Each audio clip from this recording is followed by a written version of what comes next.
faces. Good, thank you. Okay, so officially calling it to order. It's recording. Thank you, Chrissy, for keeping me on track. We're going to go ahead and start with the Pledge of Allegiance. So I'll step out of the way. So I pledge allegiance to the flag of the United States of America and to the republic for which it stands, one nation, under God, indivisible, with liberty and justice for all. And then our mission statement. I apologize again, Dr. Meyer. I don't quite have it all memorized. I'm close. So our mission statement, Lakeland Joint School District's daily mission is to maximize student learning and ensure every student is growing academically, so emotionally, and behaviorally every day in all environments. I'll get it yet, I promise. All right. So we're going to start, and I don't see. Chairman Olmsted, I am working with her right now to get onto the Zoom meeting, but she's having trouble. Uh-oh, okay. I'm sorry, I didn't even notice. That's okay. For her. I'm going to call her really quick. Okay, sorry. Oh, she said she got in, so I'm just waiting for it to ask me to let her in. Okay. Good timing. Hi, everyone. Nice to see everybody's smiling faces.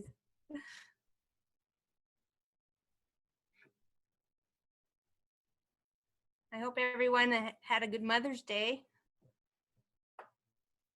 There we go. Okay.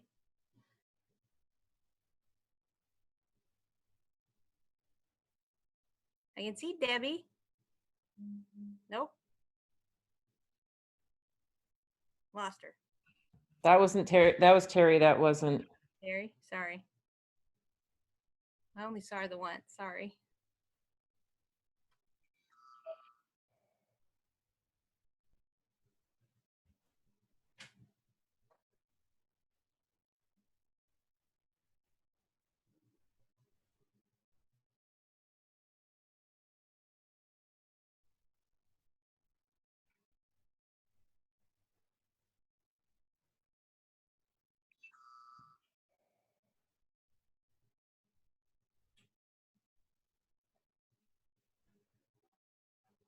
So, how is everyone? Anybody want to say how their weekend was?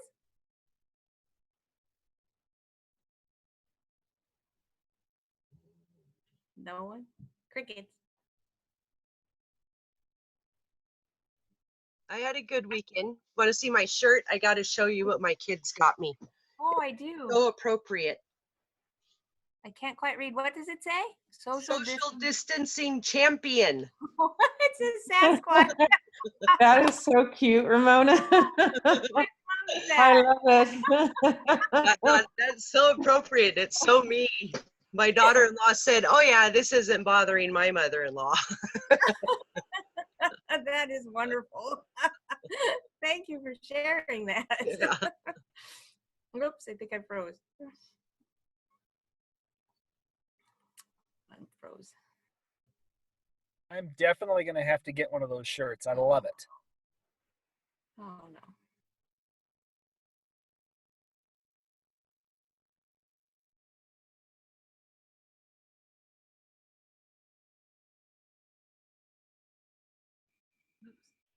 Okay, there, I'm back. I lost internet service for a moment, sorry.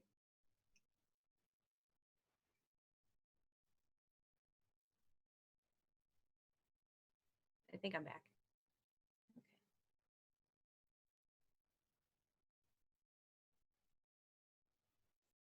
I don't have anything to share.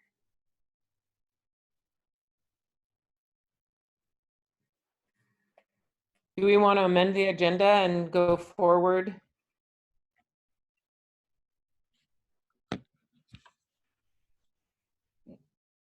I was just curious. I thought Chrissy was going to say something about how far she was. I am speaking with Trustee Major and Jake Massey, and they are both showing on their end that they're in the waiting room, but it's not showing on my end.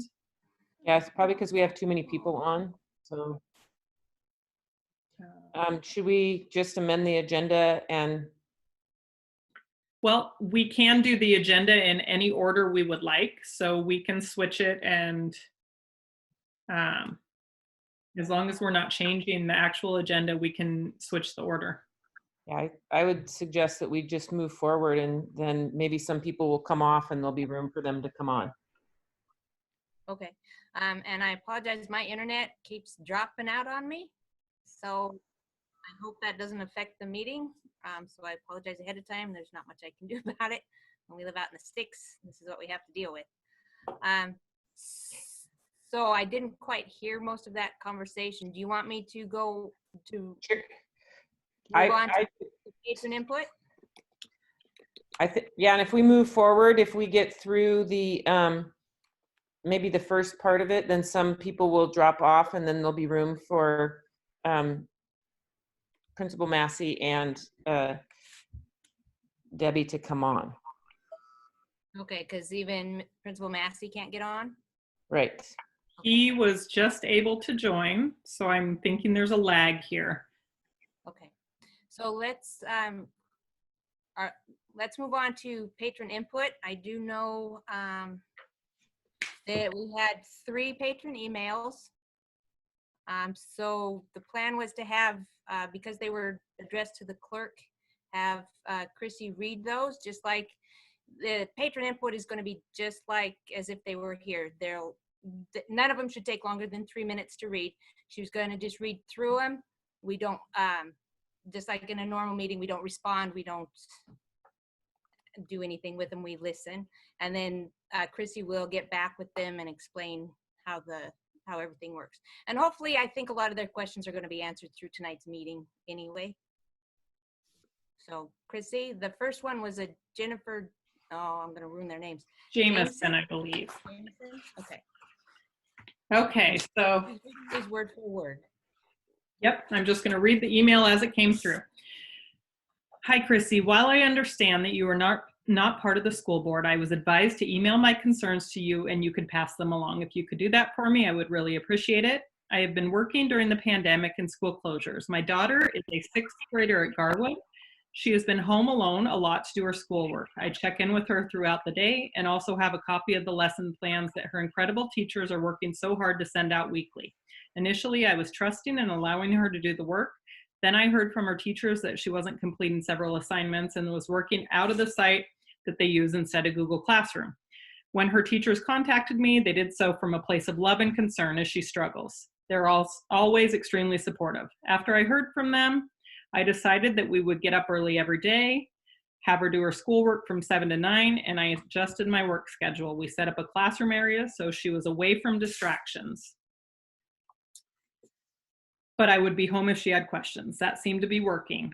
One morning last week, she had been working on school for about an hour and she started crying. She doesn't cry, so I knew she was upset. All I could do was hug her. She was so frustrated about her schoolwork. She was apologizing through tears. She did not have an attitude, and I told her that. I explained that she was frustrated and that it was okay to cry, to just get it out, take a break, and then she could get back to work, which she did. I was bothered at that point because she wasn't able to tell one emotion from another, and I was upset and felt that her mental health was being affected. But it's school and it had to be done, so we have kept plugging along. Last week, she missed 3 days of school to visit family, and they worked on homeschooling. And there's actually a little bit of this that's quite personal, and if you don't mind, I don't know if it's appropriate for a board meeting to read aloud.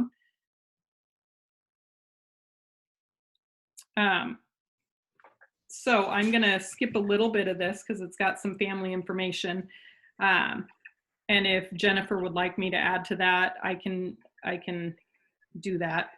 So what she's saying is the teachers are not trained, equipped, or paid to teach all these students as well as take care of their own families. They are being way overextended. Thank you is not enough for what they're doing for the kids. Her teachers have been understanding and patient. They are angels on earth and they need a break. It would honestly be the best for everyone involved staff, parents, and students to gift them with some relief and just cancel school through the year. It's detrimental to their mental health to continue pushing it. Please consider this as an option. I know that there are some students who are doing fine, but in my research and in speaking with other parents, that's not true in most cases. I was in contact with 80 parents yesterday alone, some in our district and some in surrounding districts who all agree with me. Thank you so much for your time. Our family loves our district and always have. We genuinely appreciate the time and effort that the entire staff has made to do what they think is best for our students and our community. Thank you. I just want to let, I hear an echo. I see that Debbie Major is on now. Hi, Debbie. I hope you can see and hear me. So just to let you know where we're at, while we were waiting, we skipped ahead to the patron presentation or patron input section. So Chrissy is reading, there was 3 emails submitted, so she's reading those, and then we'll go back and swear you in. Okay, Debbie? Thank you. Thank you. Okay, the next one is from Taryn Thompson. I am writing to urge the school board to reopen our schools and give our Lakeland seniors a traditional graduation, even if it is on our high school football field.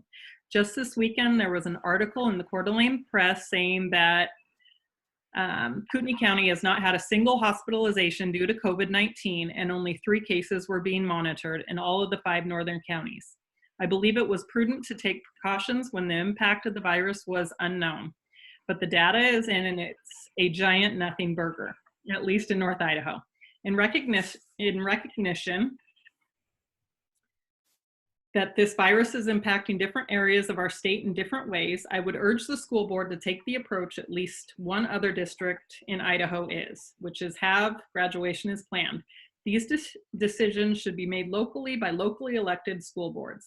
If that ship has sailed, so to speak, I would urge our school board to fight for the right to make these decisions locally in the future. If there is another pandemic, please take into consideration the impact shutting down school has on our students. While students should be happy and appreciative of the fact that they get an education, for most students, that's not why they go to school. They go to school for the social aspect. They stay engaged because they have friends they want to see and activities they enjoy. I know from talking with other parents that many students, especially our high school seniors, have disengaged. Activities are like a carrot, and the activity codes requiring students to abstain from drugs and alcohol and carry a certain GPA are all that keeps some kids on the straight and narrow. It would be interesting to see the hard data on how many students aren't doing their schoolwork and how many, if there weren't a COVID pass-fail system implemented, coupled with compassion and grace from their teachers, wouldn't be advancing to the next grade or receive a diploma.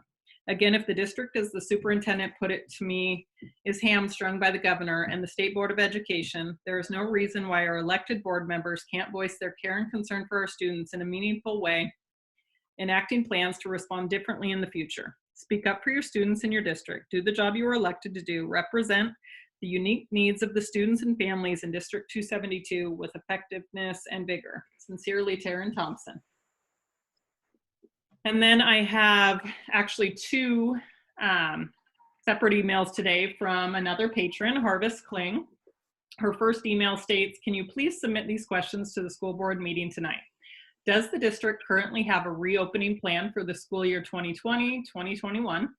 If so, or if not, when will a plan be put into place and when will it be shared with parents? And what is the plan for fall sports? And then parents would like for the district to reopen now. I understand there is possibility of reopen May 30th. Can you decide that tonight? Possibility or even earlier. And I think it would be a great learning tool to send out feedback questionnaires to all parents regarding remote learning. I have an 11th grader and a 7th grader. High learning was great. Junior high was not. I have Google Classroom for both my children on my device to see what learning they are and are not being given, and think it would be I think you would be very surprised by the feedback. Are they aware of the mental health concerns parents have and how this has impacted our children due to the school staying closed? Parents and students want the schools to reopen. Thank you again, Harvest Kling. And that's all. Okay, thank you for reading those, Chrissy. I appreciate that. And then we'll respond back to them. I'm assuming most of their questions will be answered this evening. Okay, so is it okay with everyone if we jump back up and swear in our newest board member? I would like to swear her in. Is that okay? That sounds great. Yes. Okay. All right, so Chrissy is going to read your oath of office. She'll read a sentence, then you'll read a sentence. If you want to go over this, Chrissy, that's fine. And then you'll meet up at the office later this week to sign and officially notarize it, because these documents need to be notarized, okay? Sounds And then good. you'll go through your code of ethics, you'll sign, and we'll bring that into her later this week as well. And then just as a review and kind of to help you, everything it's gonna come at you like a fire hose. So just kind of absorb what's going on. I will review our powers and duties and our code of ethics a little bit tonight, just to go over that, because it's always good for us to review. We should probably review it every few months anyway, just to make sure we're all doing what we're supposed to be doing. And and as we go through, if you have questions, please feel free to ask. And like I said, a lot of it, once we get to our board training and you can go through board training, a lot of it is going to make a lot more sense to you, okay? Great. Thank you. We're happy to have you here. Okay, Chrissy, go ahead. Okay, Debbie, do you have your oath of office in front of you so you can read along with me? Let's see. I will in a minute here. And as you're reading along, I'll just have you hold your hand up and we'll make it official. That sounds great. Okay. Okay. I do swear that I support the Constitution of the United States, the Constitution and the laws of the state of Idaho, and that I will faithfully discharge all duties of the Office of Trustee of Lakeland Joint School District number 272 in Kootenai and Bonner Counties, state of Idaho, according to the best of my ability. I do swear that I support the Constitution of the United States, the Constitution and the laws of the state of Idaho, and that I will faithfully discharge all the duties of the Office of Trustee of Lakeland Joint School District number 272 in Kootenai and Bonner Counties, state of Idaho, according to the best of my ability. Thank you. And that's all. And we'll notarize this week. Wonderful. Yay, welcome aboard. Thank you. Thank you. Okay, so you were able to get board books. You have your agenda open? I do. Okay, and then when you click on the attachments, they'll open up for you. I'm assuming that's how you got your oath of office to open. Correct? Yes. Okay. Yes. That's how you'll open these, okay? Super. So Chrissy, is it all right if we review the policy 1205? And that way she can review the code of ethics with us all and then Yes. sign it? Okay, wonderful. Okay, so first things, whoops, wrong one. I had it open. Okay, so I have our policy open for school board powers and duties. This is our policy on this. There's just 10 of them. The first one is enacts policy. That is like the most important thing we do. That is number one for a reason. It's because that is really what we are here to do, is enact policy. That is our most important job here, is to enact policy, okay? Okay. And then we adopt courses of study and provide instructional aids, which we are presented with curriculum, and we approve that curriculum as presented to us. We can ask questions as they're presented, but that's our job, is to approve the curriculum that's presented to us. Okay. We employ all staff members and fixes and prescribes their duties. So we approve the hire of all employees. I know Brooke for sure, and I'm pretty sure Lisa, we've had a lot of new job descriptions coming through, updated job descriptions. We approve all job descriptions to make sure that their duties are prescribed accurately and clearly. So you'll see those come across occasionally. Next is approve the budget, financial reports, audits. I don't know why that won't move over. Thank you. Sorry. Approves the budget, financial reports, audits, major expenditures, payment of obligations, and policies whereby the administration may formulate procedures, regulations, and other guides for the orderly accomplishment of business.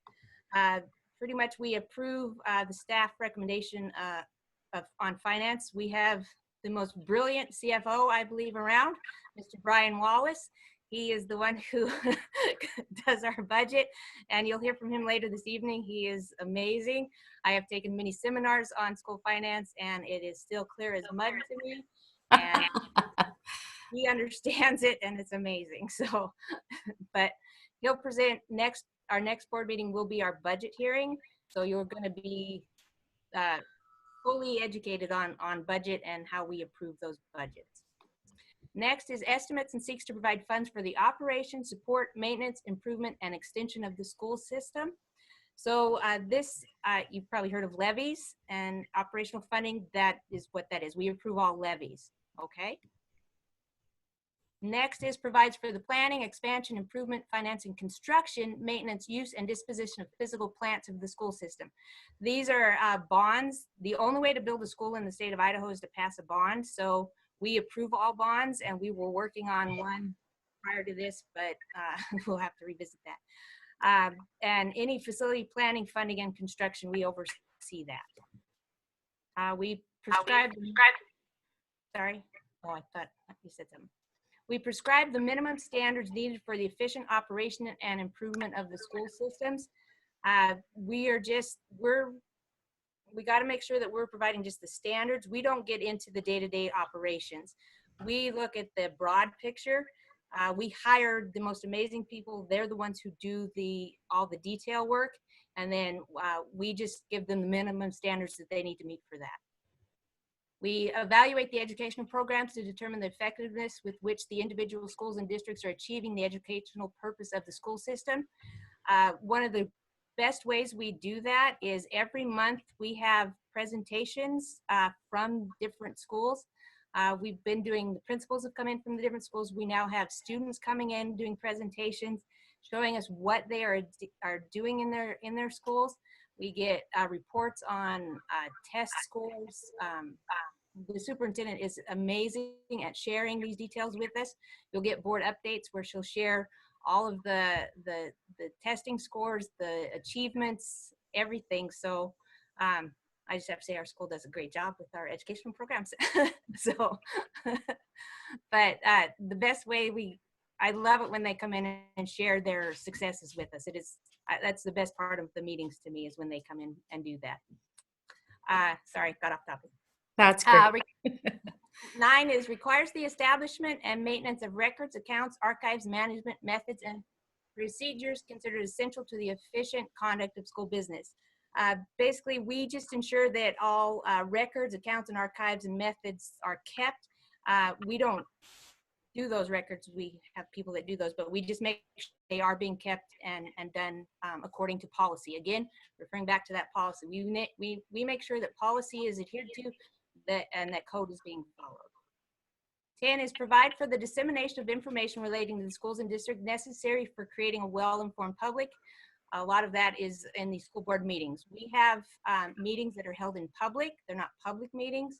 So this is a meeting held in public, and that way we can, and we do all of our discussion and action in an open meeting like this. So this is where all of this discussion happens, so that the public knows what we're doing. And we have to do it as a board.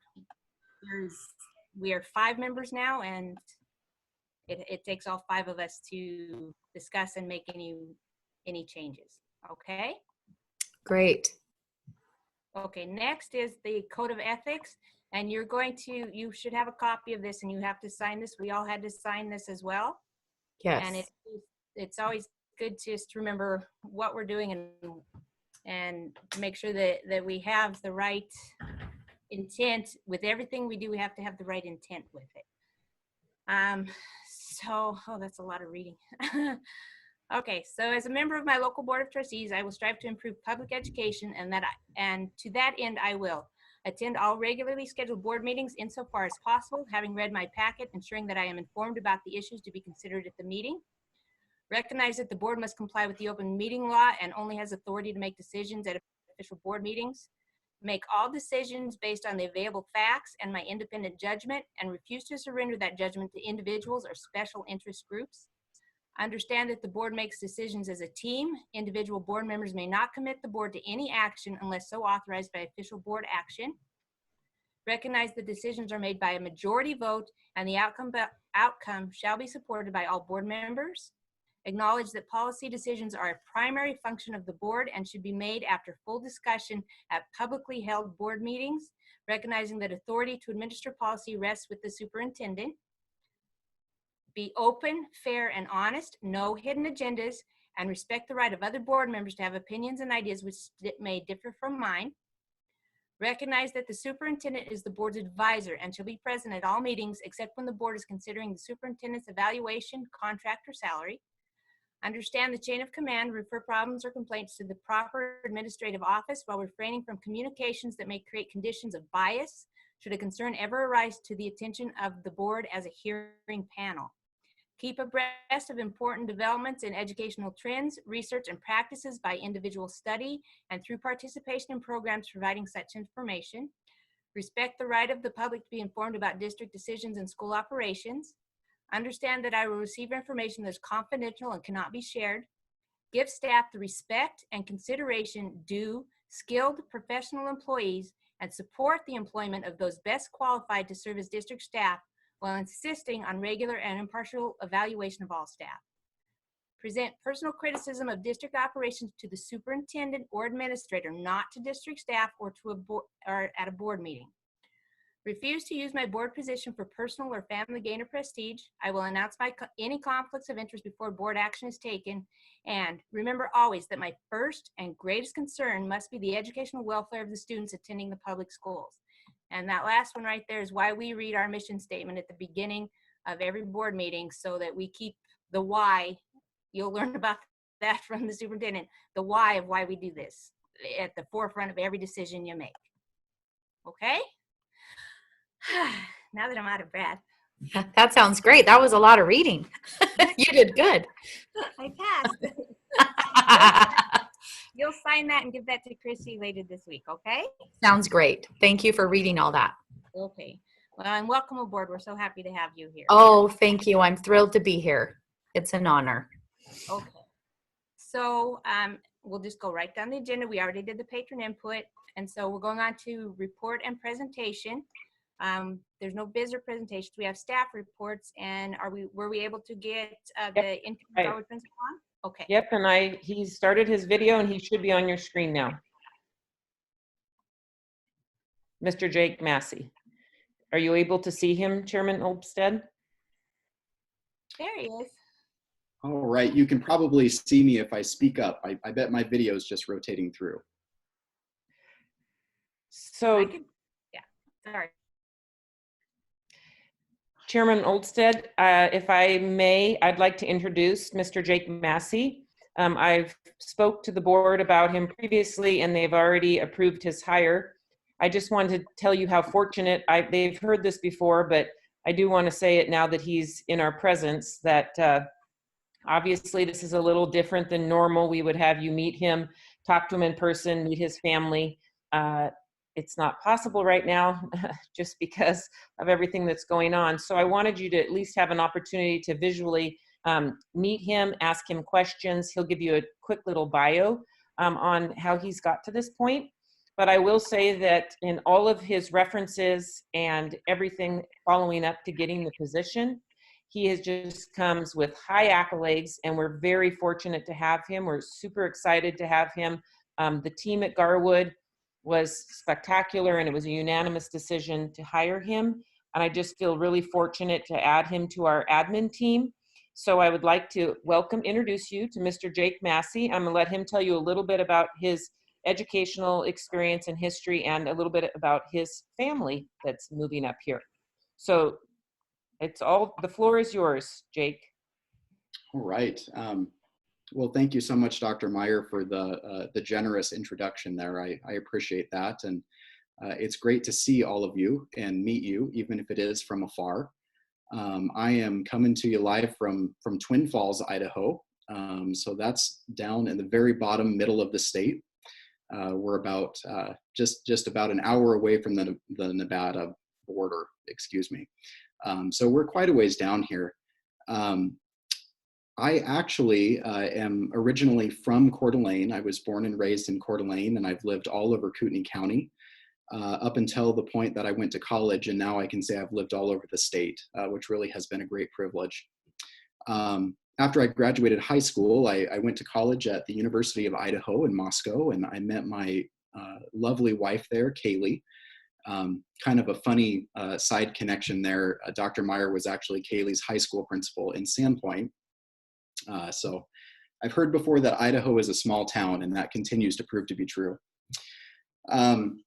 And so after we got married, we actually moved to Idaho Falls and started our family. Our beautiful daughter, Rosalind, we call her Rosie, was born while we lived in Idaho Falls.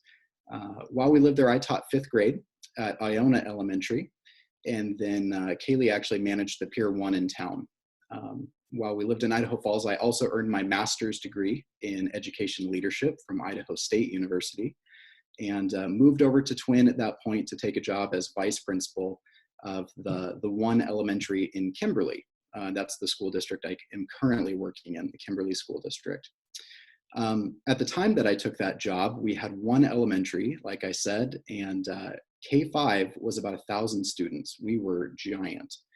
And so as a vice principal, I had almost 500 kids under my direct supervision and leadership, all in grades 3 through 5. So after having taught 5th grade and then been an administrator in an intermediate school, I feel very familiar with those upper grade levels, upper elementary grade levels. Obviously, 1,000 student elementary school is not an ideal setup. And so we were fortunate to be able to build a second elementary. And I have been the principal there for the last 2 years. And that has just been a wonderful experience. Twin Falls. So Kimberly is just a little bedroom community off of Twin Falls. So we actually live in the city of Twin. Twin has really become a nice home for us. And our second child, our son Peter, was born here in Twin. And really it's having those 2 kiddos that makes us just thrilled to be coming home. All of our family is up in Kootenai and Bonner County. My folks live in Coeur d'Alene, and my sister is there, and all of Kaylee's siblings are there. And so we are just ecstatic, not only to be coming home, but I'm thrilled to be joining such a great professional team as well. And so I know that Lakeland is a district on the move, and I am just really feel the privilege to be a part of it. So with that, are there any questions for me?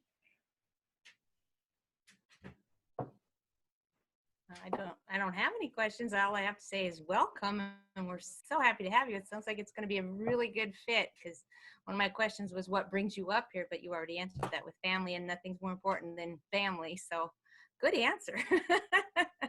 So other board members, do you have any questions for Mr. Massey? Mr. Massey, by chance is your mother's name Pamela? It certainly is, yes. Okay, I remember you when you were a little boy, so. Oh, do you? Yes, I do. This is the thing about coming home. This is going to happen. I'm Yes. excited about it. I had a wonderful childhood in Coeur d'Alene and met lots of wonderful people. So, do you mind if I ask, how do you know my mom? I now, as an adult, I work with her in different matters. I work for a law firm in Coeur d'Alene. And, but when you all were children, your sister and one of my daughters were in school together, and you were ahead. So I remember you when you all were at the same school. Wonderful. I'm glad you mentioned that, and it's good to see you again. Yes. What a small world. That just brings home his comment about Idaho being a small, what did you say, small town? Idaho. Idaho is a small town. It is. Well, great. Any other questions from anyone? Okay, we are so excited to have you, Mr. Massey. Welcome home, and look forward to working with you. Awesome. Thank you so much. Thank you so much for joining us on this very different platform. Thank you, Mr. Massey.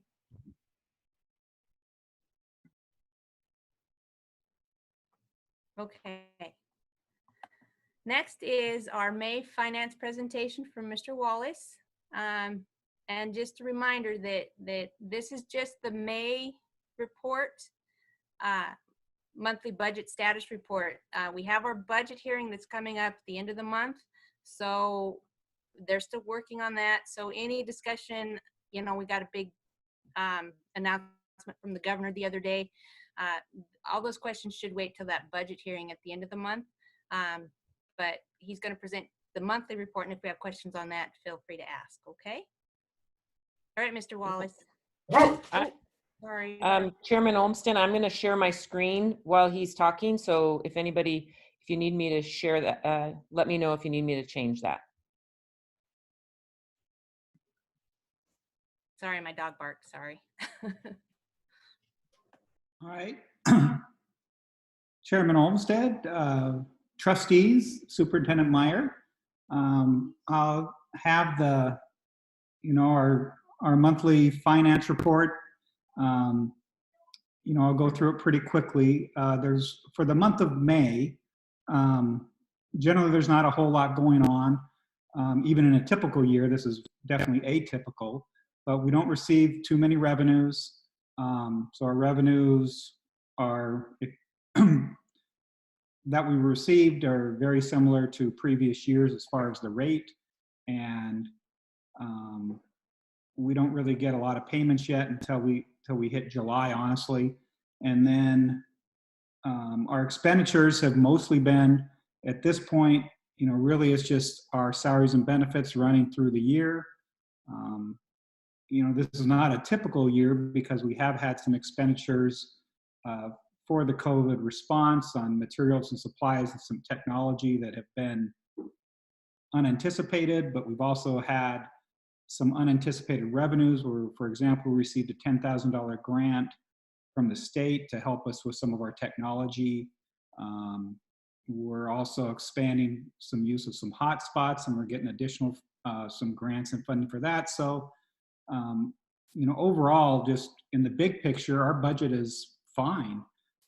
We're going to end the year, I think, close to budget, and even with the 1% holdback, that will hurt a little bit. But I think that overall we're in good shape. You can see that if you look at at the very bottom during the notes and comments of the first page, that our unassigned fund balance is better than last year, which would make sense at the same time since we started the year in better shape than last year. So we're sort of maintaining that throughout the year. And then our year-to-date revenues are tracking close to previous years, and that's always good to see because when you see large variances in school district budgets, that's when you get worried because you might have to ask yourself, well, why? What's going on? Often there's good reasons, but for right now, for this year, we're tracking well, and we should end the year in good financial shape. The next two slides that's on the screen right now are just the charts that show expenditures by function, which is a way that one way Idaho categorizes as expenditures. And we're tracking along fine on those. We're under budget in all our areas.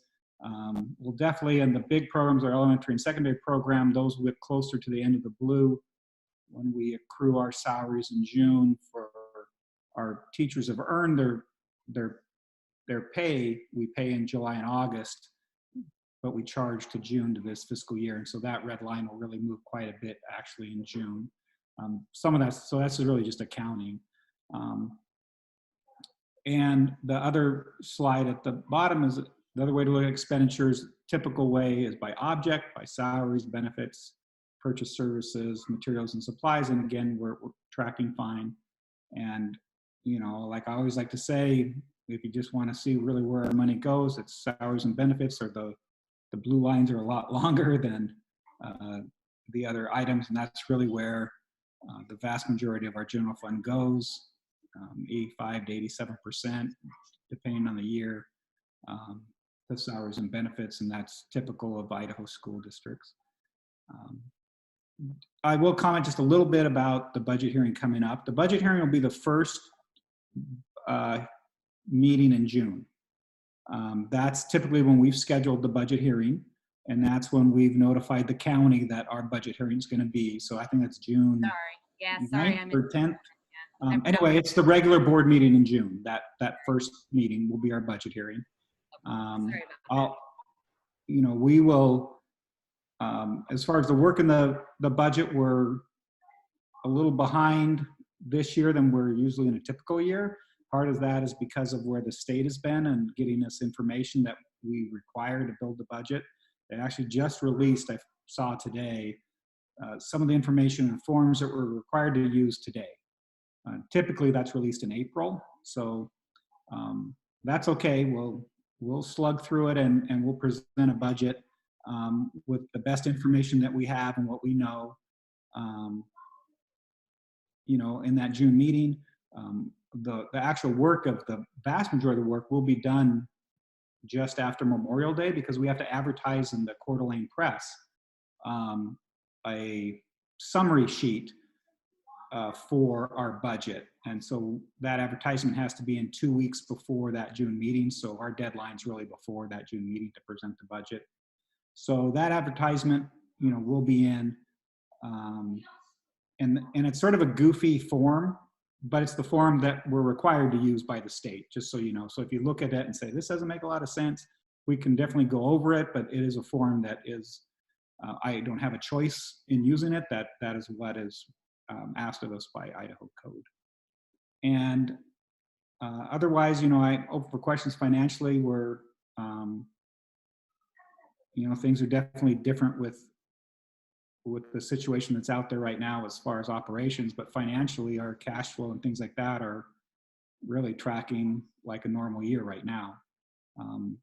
Next year, we do have some holdbacks from the state, 5%. How that impacts us in different areas, since I'm just getting that information from the state, that's really the forms they're giving us, the revenue forms. Well, I don't have exact numbers, but I certainly think that as we've been working as an administrative leadership team of identifying places where we can minimize the impact of those cuts and still run our program. And we're really looking at how can we adjust for next year through attrition and with retirements and resignations, and can we shift our staffing to make up for their gaps and not have to replace some of those positions. And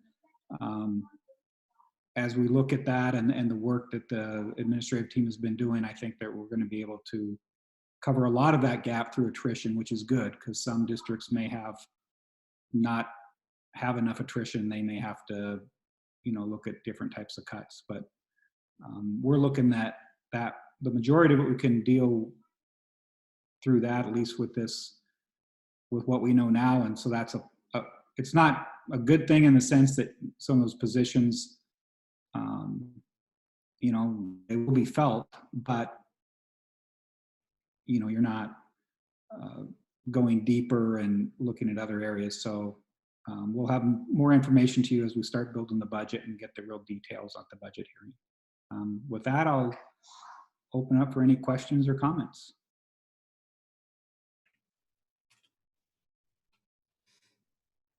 Brian, can you help me understand on the notes comments? I'm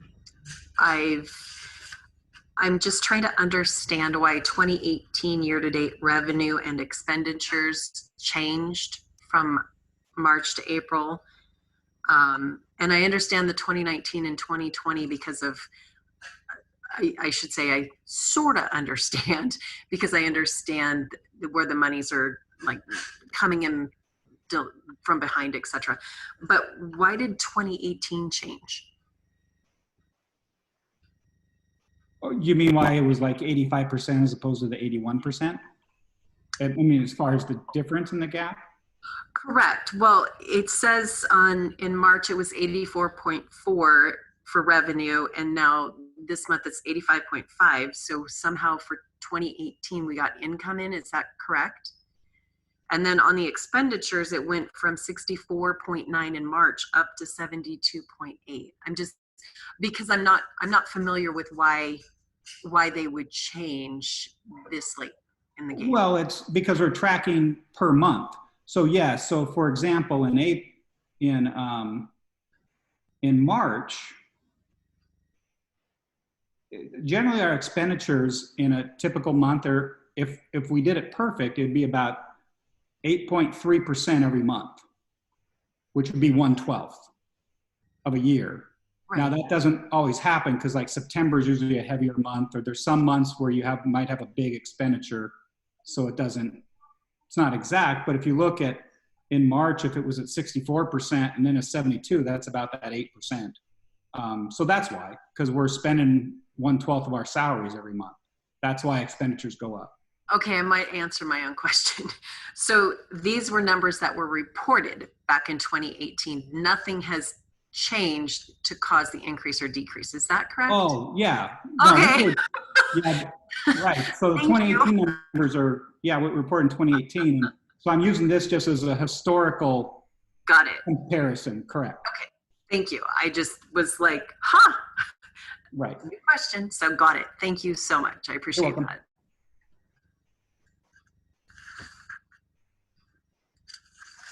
Any other questions?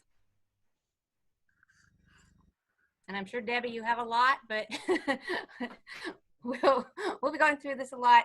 And Brian, you might be able to help me. If I know back in, I don't know the date, it was in February, I believe, you kind of gave an idea of what the budget hearing is kind of going to be like. You kind of did a little presentation. Was that in February?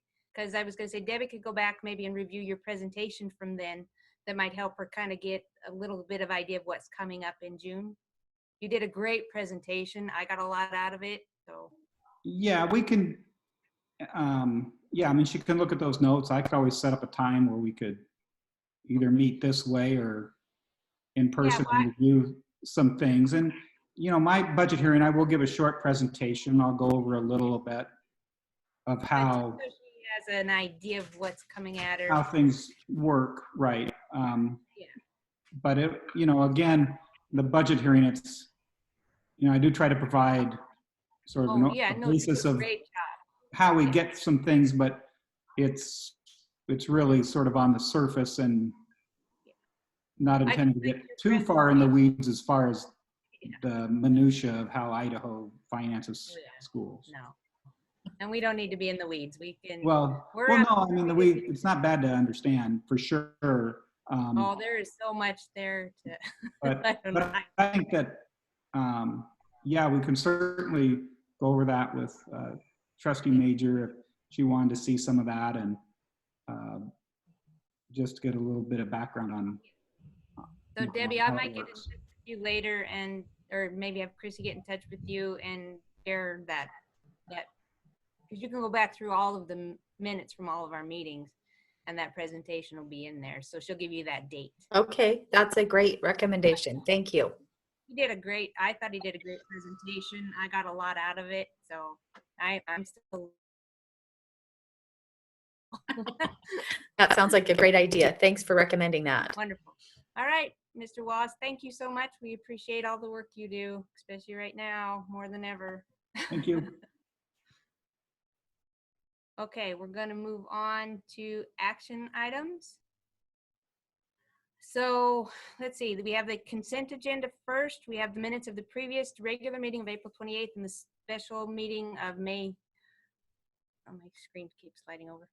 And the special meeting of May 6th. So in case you hadn't noticed, the minutes are cut down because the meetings were recorded and posted.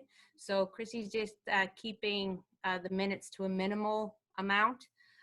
She records who's present, the motions and results of the votes, because everyone can now watch the videos for the reference. So unless somebody feels otherwise, she'd like to be doing that right now if possible, because she has a lot on her plate. So if we can help her out with that, I think that would be a great thing. So is everybody okay with her doing the minimal minutes right now while we're recording? Yeah, I'm fine with that. I think it's because I actually went back and listened to the video, because sometimes I'm like, oh, did we talked about that. Oh yeah, this is what was discussed. I like the recording. So yeah, there's no sense to Okay, do it twice. That's my opinion. good. Thank you, Ramona. I would also agree that since they were recorded live, we and are posted, we have access to exactly what was said. So I think minimizing that until we go back to our regular would be fine as well. Yeah, and that'll take a little bit off of Chrissy's plate, hopefully. Okay, so do we want to do the consent agenda as a block, or do we need to break out each item? Any thoughts? Oh, did I freeze? Okay. So we'll do it as a block then. So I'll need a motion to approve tonight's consent agenda as presented. I would like to make a motion to approve the consent agenda as presented. I have a motion. Do I have a second? I'll second the motion. A motion and a second. So Debbie, we vote and we have to raise our hand and say aye, or raise our hand and say nay. You don't have to approve it. You can say nay. So just Although I would like to ask Brooke a question. I just would like to know if an exit interview was done with anyone that resigned. That's on the HR for approval. Is that discussing personnel or not? I don't know. I'm not asking what was on the exit interview. I'd just like to know if one was done.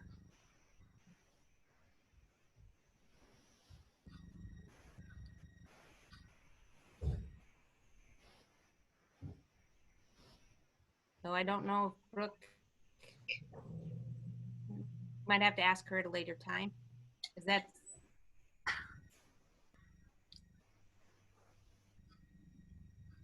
Brooke, I was curious if an exit interview was done with any resignations that were put in. Not yet. They do have that option, but nobody has approached me at this time. Okay, thank you. Okay, and I froze again in the middle of that, sorry, so. Might have got messed up there. Okay, so I have a motion and a second. Any other discussion on the?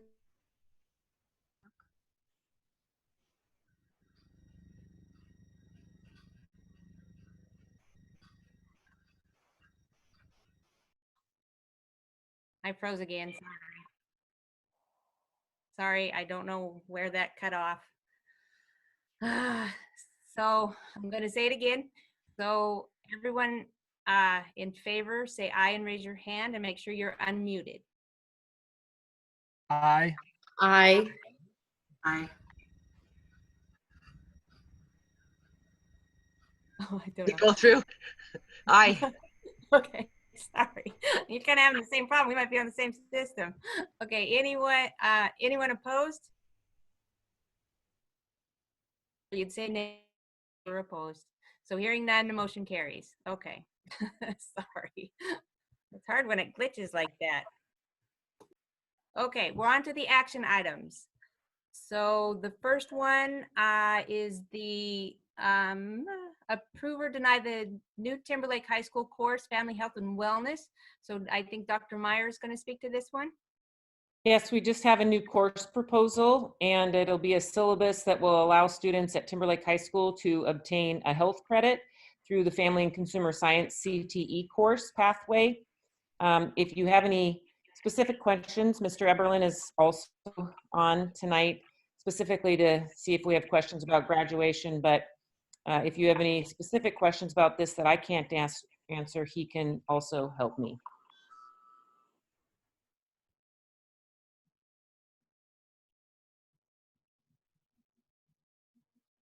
Okay, does anyone have any questions about the new course that's going to be offered at Timberlake? And again, just to reiterate, if you look at what our job is, this would fall under that curriculum, approving a curriculum.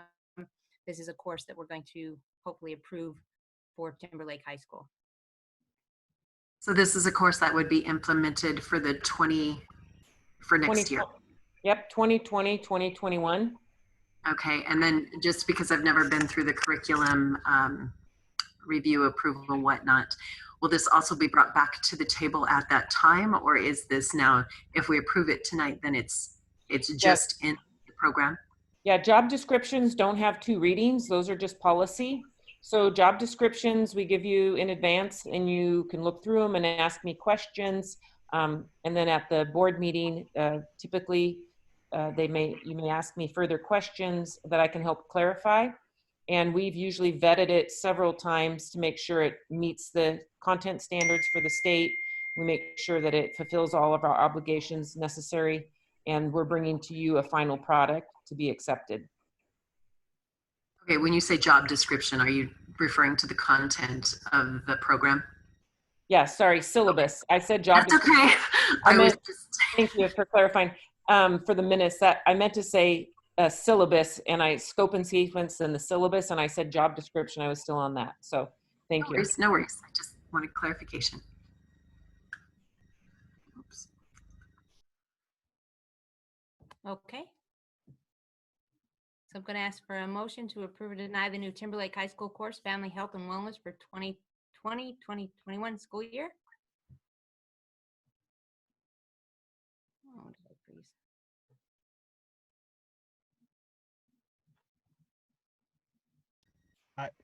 Can you hear me? A little bit. I will move to approve the new Timberlake High School course, Family Health and Wellness for the 2020-2021 school year as presented. I have a motion. Do I have a second? I'll second that. Okay. And then is there any other board discussion on this one? Okay.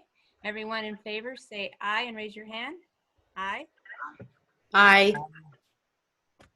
Anyone opposed? Hearing none, the motion carries. I wasn't sure if I got everybody. I keep freezing a little, sorry. Okay, next is the Lakeland Joint School District 272 June 1st through 5th, 2020 school visitation plan. And Dr. Meyer is going to speak on this.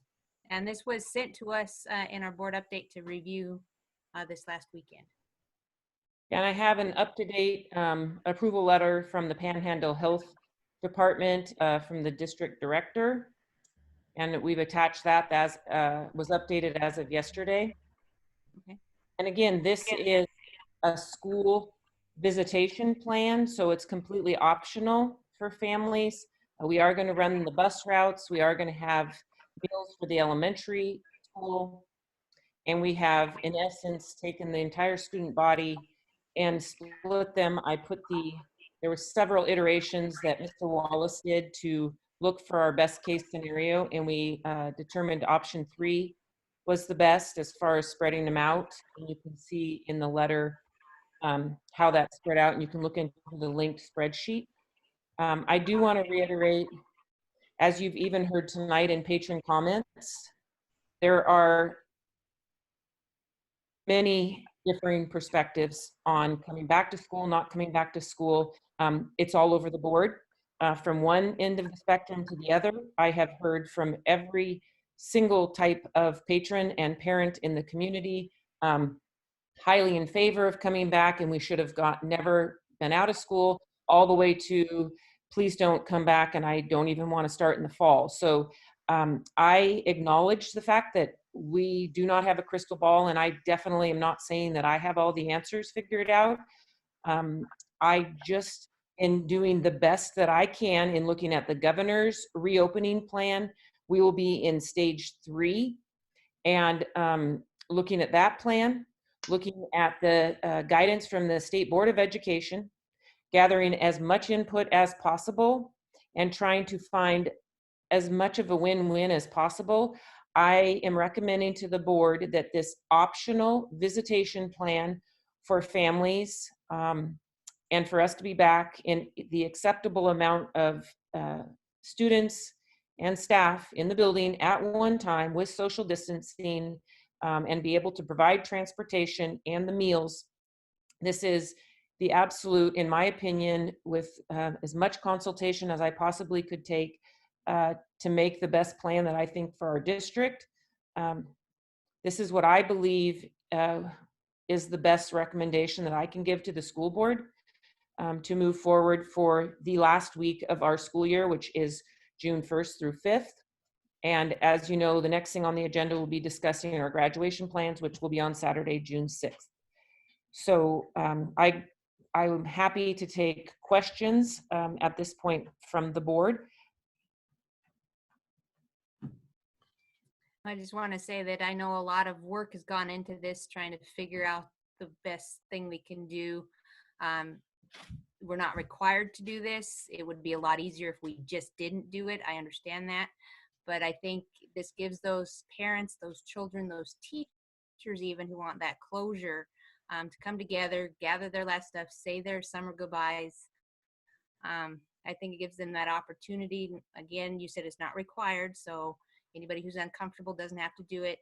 I know we can't make everybody happy, but with the information we were given, I think we're doing the very best we can, and that's all. Somebody else talk? Yeah, you know, this whole school closure thing, we were in a no-win situation. If we didn't, and something, you know, cases would have sprouted up, the onus would be on us. I'm glad that there aren't many cases in Kootenai County. I'm glad that it isn't widespread. Would it have been if we were in school? Who knows? You know, the batteries to my crystal ball aren't working very well. But I do know the results of being cautious means that there aren't a lot of cases. I don't think anybody is pleased with how everything has been shut down and slowed down and governed so tightly, but that we are at least able to come together at some capacity. I think, you know, at least that gives the students an opportunity to get together a little bit. I do have a question about, so are we kind of in that still gathering in small groups? I mean, because I know as the things have unfolded, we still are supposed to keep our groups low. So Yeah, in this stage, Trustee Iron, we're in stage 3 of the governor's reopening plan, and it would be between 1 and 50 in all together, and we have to maintain social distance and have cloth face coverings and make them available for any students who would like to wear them as well. And we do have those in. Mr. Wallace has worked with Mr. Ferriola. They do have those in ready to go for that week. that makes sense. And that would kind of go along the lines of the grouping for the alternative graduation ceremonies too, based on numbers and actually having a certain amount of people together at one time, I would assume. Yep. Yeah, thank you. And I do want to clarify on the groupings for day 5. It says Thursday, June 5th. I'm assuming that's supposed to be Friday. Is that correct? Or are we doing 2 groupings on Thursday?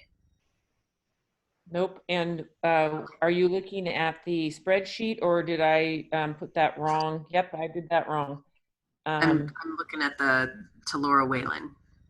Yep, I did that wrong. So I just changed it. Okay. I just So wanted to clarify. Yep. Thank you for catching that. So the draft, day 5, I just changed it to say Friday, June 5th. And if this is approved, then when I send it out to parents and share it with the admin team tomorrow, if it is approved, then now that has been updated. So for clarification, since it states that we will not hold any group events or activities, the sole purpose of this is for the children to be able to come back and say goodbyes, correct? Yeah, if you read in that first sentence, the first paragraph under school structure, it says that the visit to the school will be gather personal belongings, participate in modified end-of-year ceremonies, return technology as applicable, and most importantly, create a space for a sense of closure with their classroom teachers. With respect to yearbooks, will students be allowed to have their peers sign it, or their teachers, or will that be allowed? I assume so. I didn't put that in here. I think some buildings have already handed out yearbooks, but this would be a perfect opportunity. Again, not all of their classmates will be there. It'll be, I understand. but if they do have that and they can maintain the social distancing, then that I'm sure will be okay. I just know some look forward to that, so I was just curious if that was considered. Yeah, and I can certainly have the two comprehensive high school principals are on, and they can certainly answer that if you'd like to hear from them. I think it would be great if the kids could do it. It's not a negative. It's just, I'm curious. I'd be happy if the Mr. Eberlin and Mr. Derrick would weigh in on that.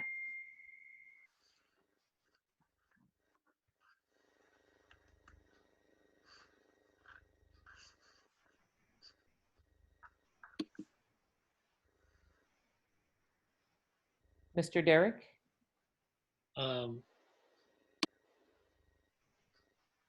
It appears like Mr. Eberlin's trying to talk.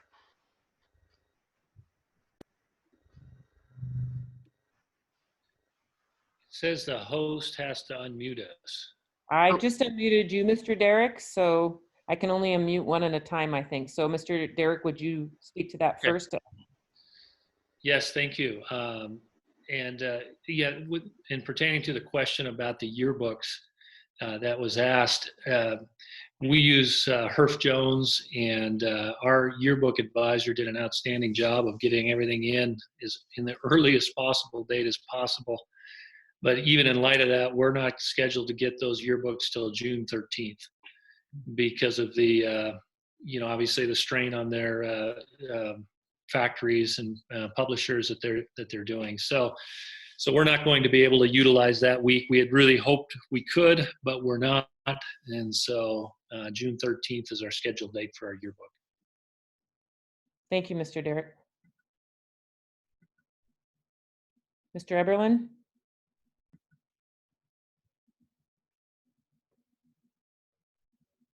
Oh, your voice isn't coming through.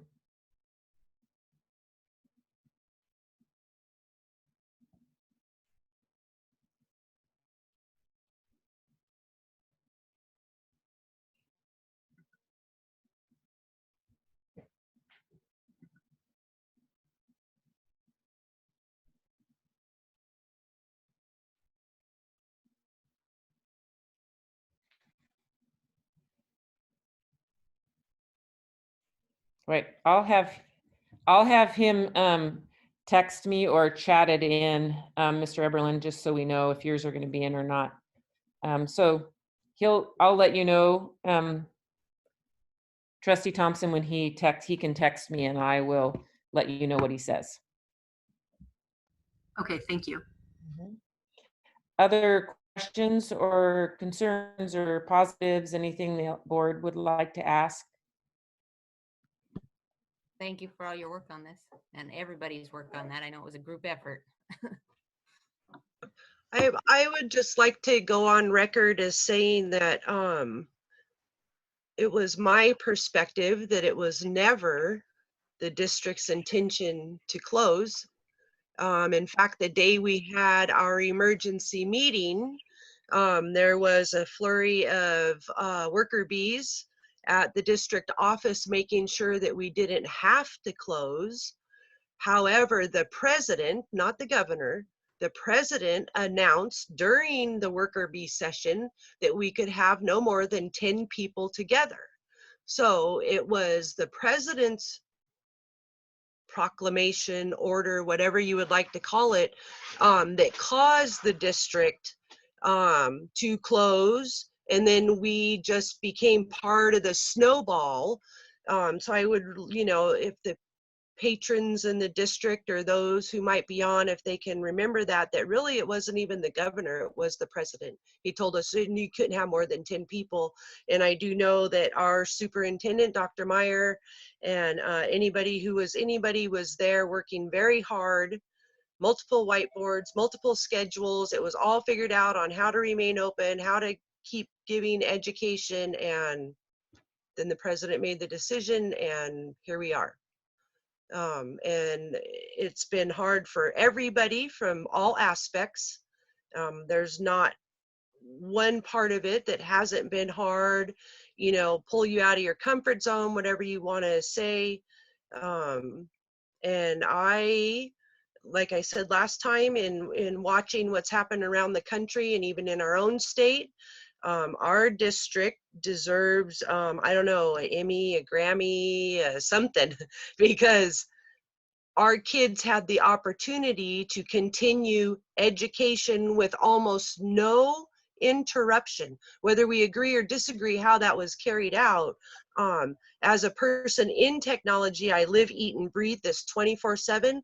That is a huge feat for people that are not technologists. They're not coders. They don't live in that world, and yet they pulled it off. So, bravo. I really appreciate you thanking that. Thank you for saying that, Trustee Grissom. I think people have forgotten how much work went into the beginning from the worker bees, all the people in the district that really went to such effort. And then the teachers have carried the ball forward. And like you say, they are learning as they go. They are building this airplane in flight. And the staff, like I said, the last couple of meetings have been absolutely miraculous. So I appreciate you saying that on record, because it really is the historical context of where we are right now. So thank you for that, for our staff. Yep, you're welcome. And I would also like to add that regardless of the circumstances that we are in with our children and all of the students, that what will be paramount is returning to school next year and the quality of our school district and the quality of our teachers, because across the boards, regardless of the situation that we're in, the kids are going to need extra attention. I don't care, you know, who they are, unless they're graduating seniors. We're going to have them next year, and it's going to be of utmost importance to keep as many teachers as we can, and to really fight to keep our staffing up in lieu of the 5% holdback, because those kids, they need us now, but they're going to need us even more in September. So just remember that when we're looking at the budget and the staffing for next year, because we're not done with this yet.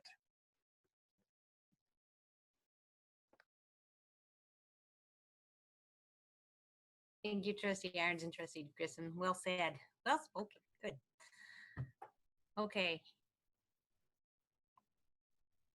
So I kind of lost where we were. Chrissy, help me. We need a motion to approve or deny the Lakeland Joint School District 272 June 1st through 5th, 2020 school visitation plan.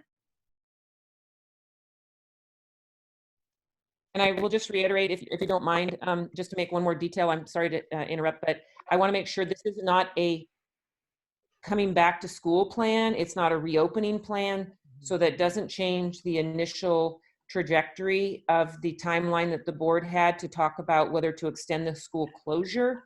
And you were going to make that decision at the next board meeting on May 26th. This does not change that decision at all, because this is an optional school visitation plan. Just wanted to clarify that in case anybody needed to hear that on record. Thank you for the clarification. I'll make a motion to approve the June 1st through 5th 2020 school visitation plan as presented. I'll second that. I have a motion and a second. Any further board discussion on this? Okay. Everyone in favor, make sure you unmute. Everyone in favor, say aye and raise your hand. Aye. Aye. Aye.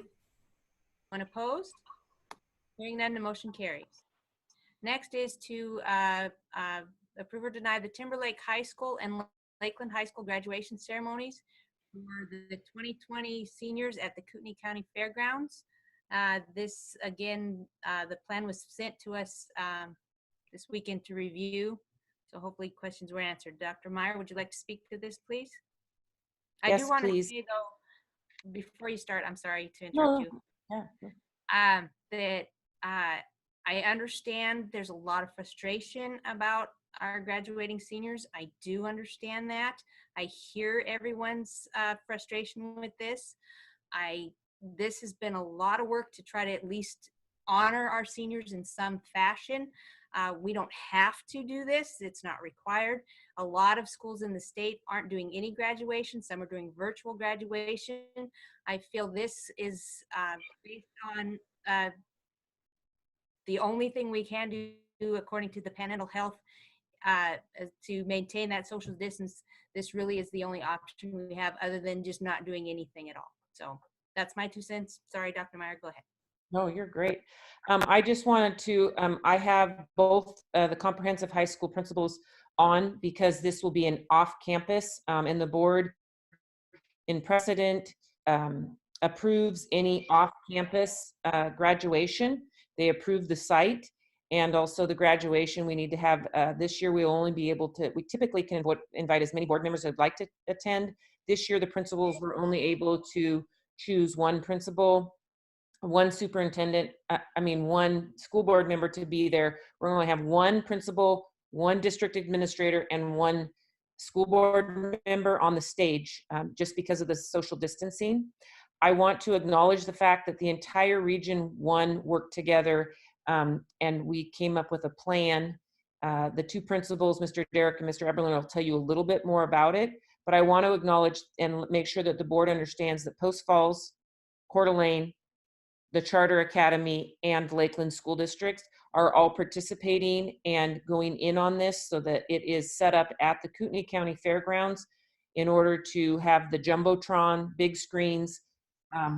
The audio will be broadcast over the FM radio station, and we are trying to find, again, same as talking about the visitation, we definitely wish that there could be another way to do it. So far, we did try to present a plan with doing all the graduates seated in chairs ahead of time, and that has not been approved yet.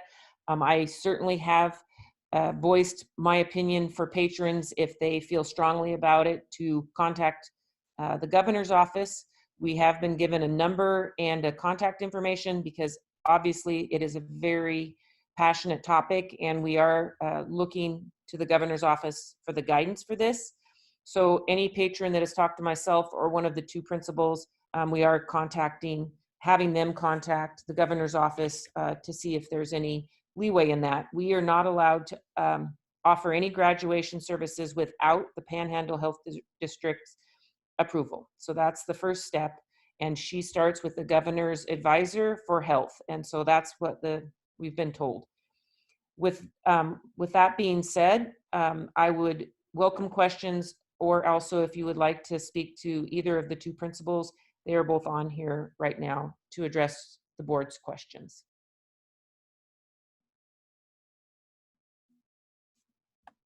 I do have one question, and that is, you have a plan based on what was approved and what is tentatively acceptable. Is that fluid if things were to change by the time we got there and we were allowed to seat students or something a little bit different, even though the venue would still be the same, would we have any option to alter any of those things as we get closer? The exact wording on the governor's stage 3 plan says, if no significant increase in cases and criteria remain met, May 30th to June 12th is this. And it says in this plan, every 2 weeks, reevaluation against criteria to determine feasibility to move from one stage to the next. all criteria must be met to move stages and dates are estimated targets. So we certainly could see some fluidity if cases go up or down. I also believe that contacting the governor's office and asking if they are considering different criteria as the cases decrease, I do believe that that is within the governor's fluidity of the plan. Great, thank you.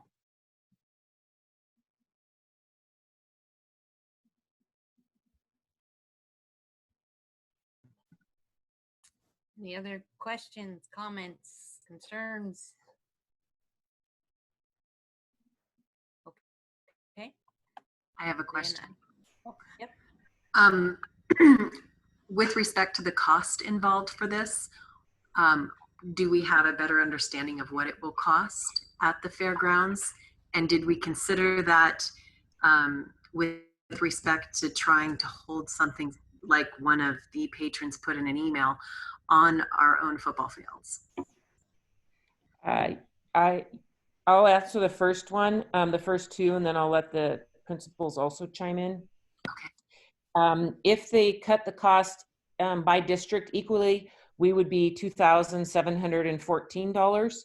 I believe that they are looking at a per graduate cost since some of the high schools are bigger. And so we don't have that exact invoice, but it would be $2,714 or less. So I guess what I'd say is it'd be $3,000 or less for the cost of this company that is providing the service, the setting up the stage, the jumbotrons, the FM, all of the visual, sound and visual.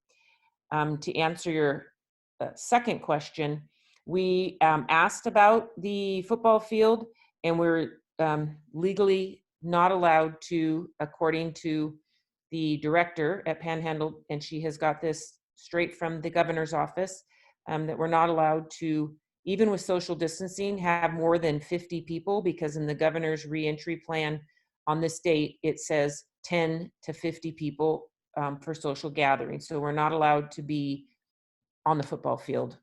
As of right now, that's all we're allowed to do is be in the cars. So this was, again, trying to find the win-win when people, the superintendents in this area were looking for how can we still have a graduation and not have the drive-through ones like some of the other districts in the country are having.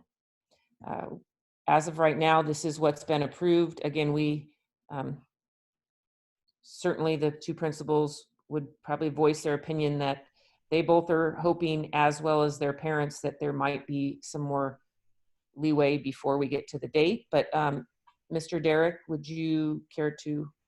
Well, Becky, can I have a quick clarification before Mr. Derrick gets on? So at the fairgrounds, we're only going to be having 50 students at a time. Is that correct? They will be in their, as of right now, the plan is they're in their car. The first 50 students will be coming out with social distancing, and they will be spaced apart, and only 50 students at a time will be allowed to line up on the right to go up over the stage to get their diploma. Then they'll go back in their cars. Then the next 50 will come up. Lakeland High School has near 200, and Timberlake High School has about 140. And they can correct me if I'm wrong, but those are about the numbers that we have for graduates. And again, Mountain View's plan that I've given you is going to be at Mountain View. There's only 29, so we can actually have 29 chairs 6 feet apart, checkered out front of Mountain View, and we are able to have those graduates out. And so we do have a different plan for them, which is next on the agenda, but that's the difference between those.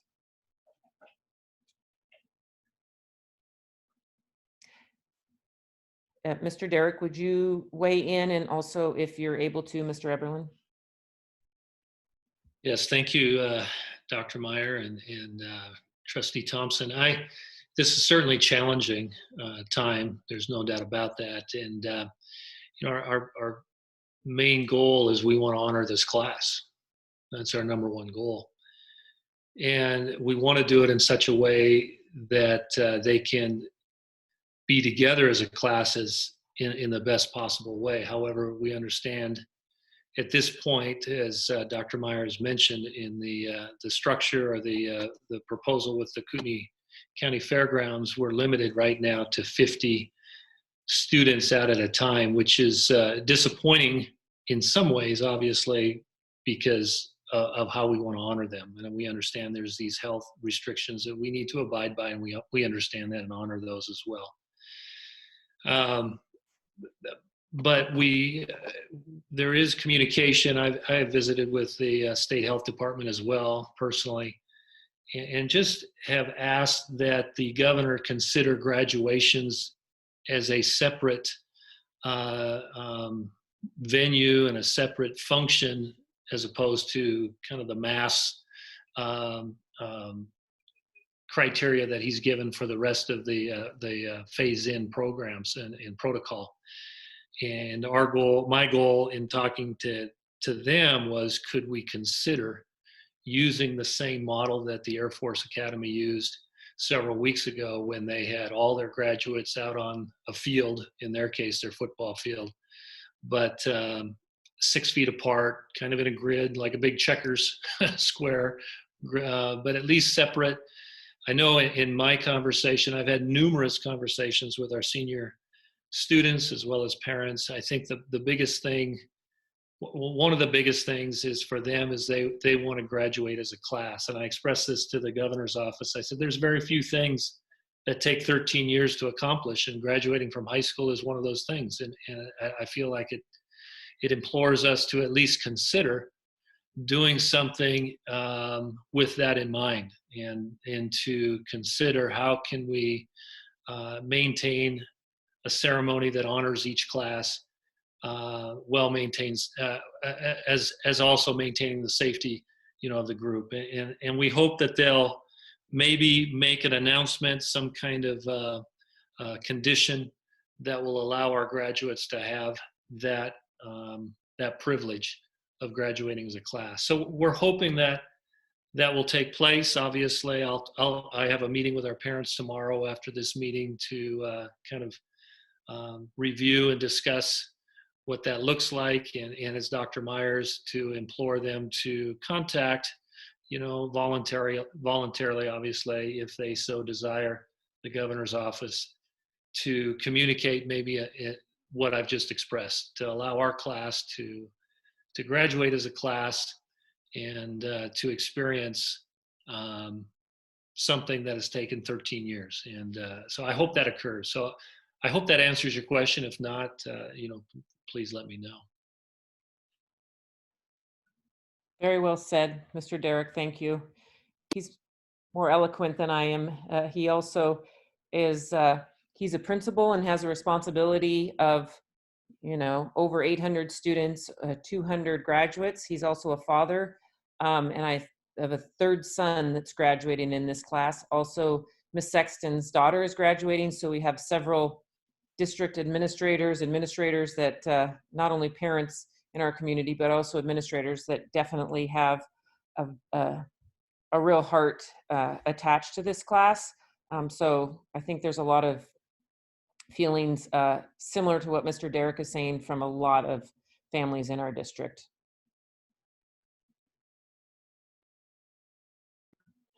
Mr. Eberlin, did you want to add anything? Are you guys able to hear me? Yep. Oh, good. Sorry, Trustee Thompson.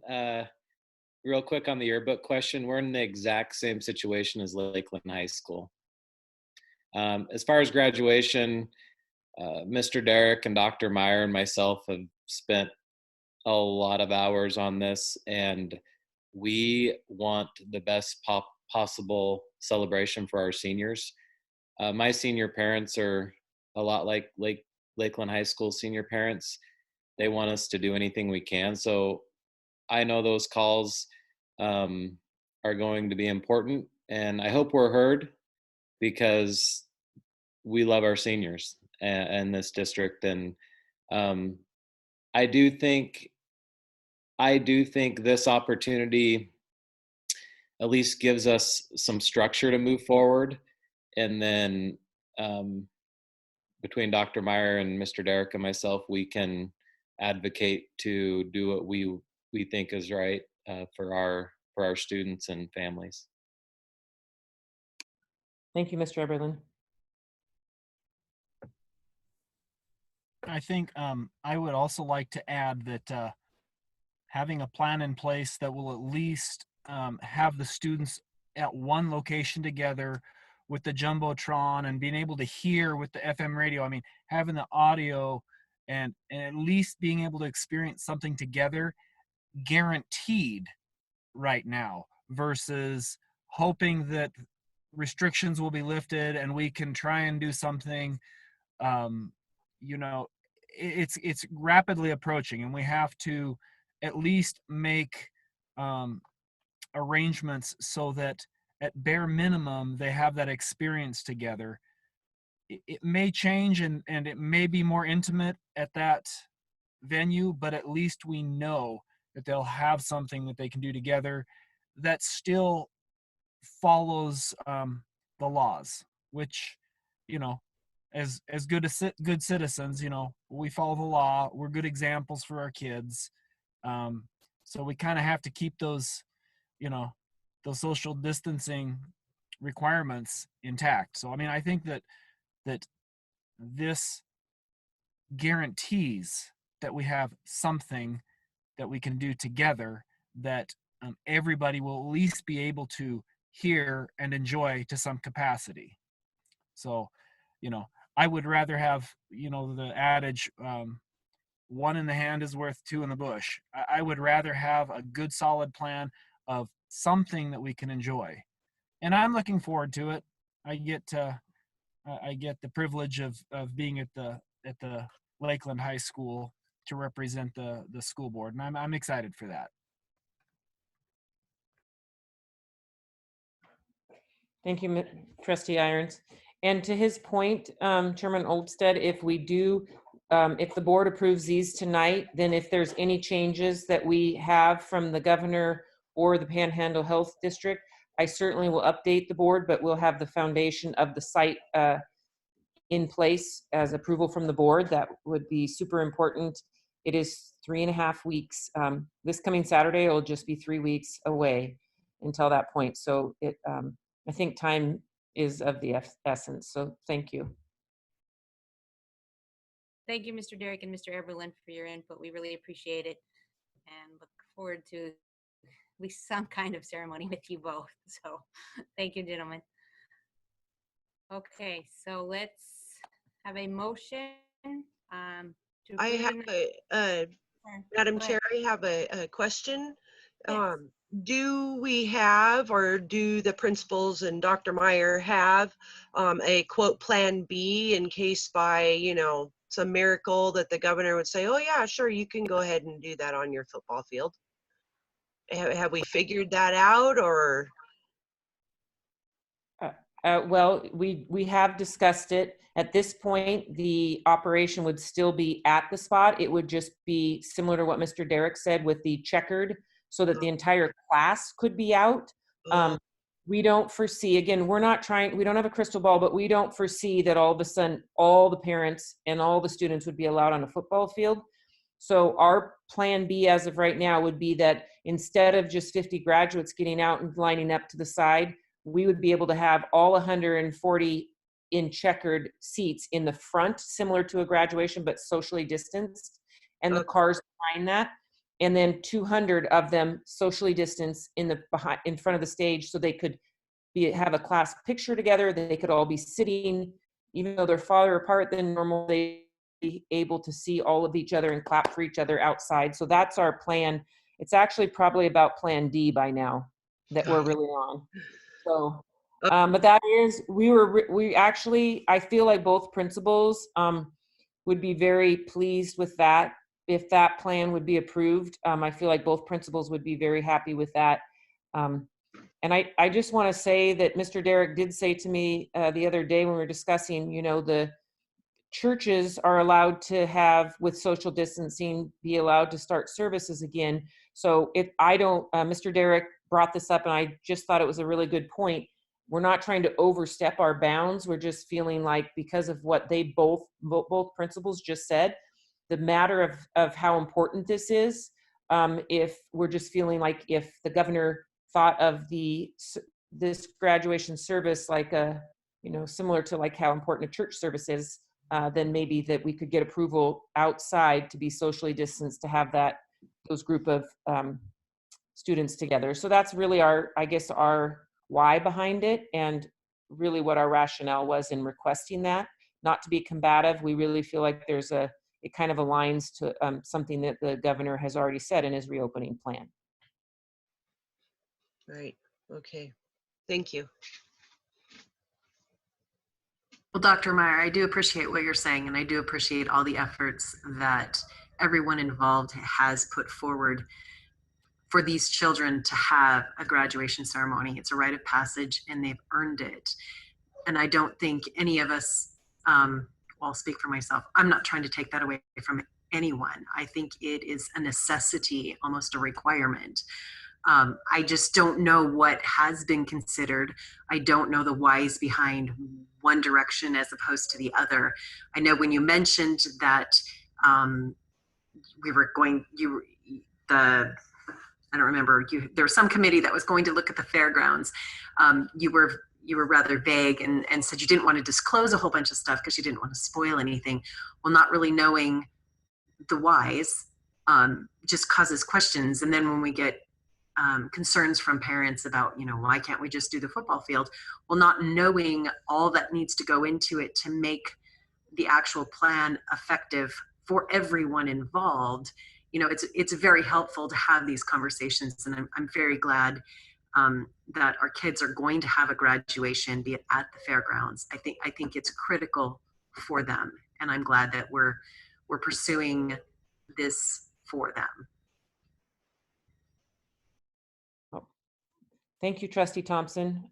Yep, I can guarantee you when we bring something forward, it has been probably vetted more than it needs to be, and that we have used a lot of input and a lot of teams and a lot of work groups, and like what Trustee Grissom said earlier, a lot of worker bees. And it by the time that it comes to a plan and a proposal to the board, we have vetted, hopefully, a lot of obstacles and barriers out of the way so that we can present to you that we can stand behind. So I feel like that's where we are as a team right now. And I really wanted Mr. Derrick and Mr. Eberlin to be with me because it's not my plan. I just told them both today when I was a high school principal, I did not want my superintendent to be in charge of the graduation. It was my school with my staff and my students, and I knew the culture and climate, and I did not want the superintendent. So I said, I'm not trying to abdicate my responsibility, but I feel like you both need to be in charge. You know your culture and climate and what students and parents want. So I'm here to help support you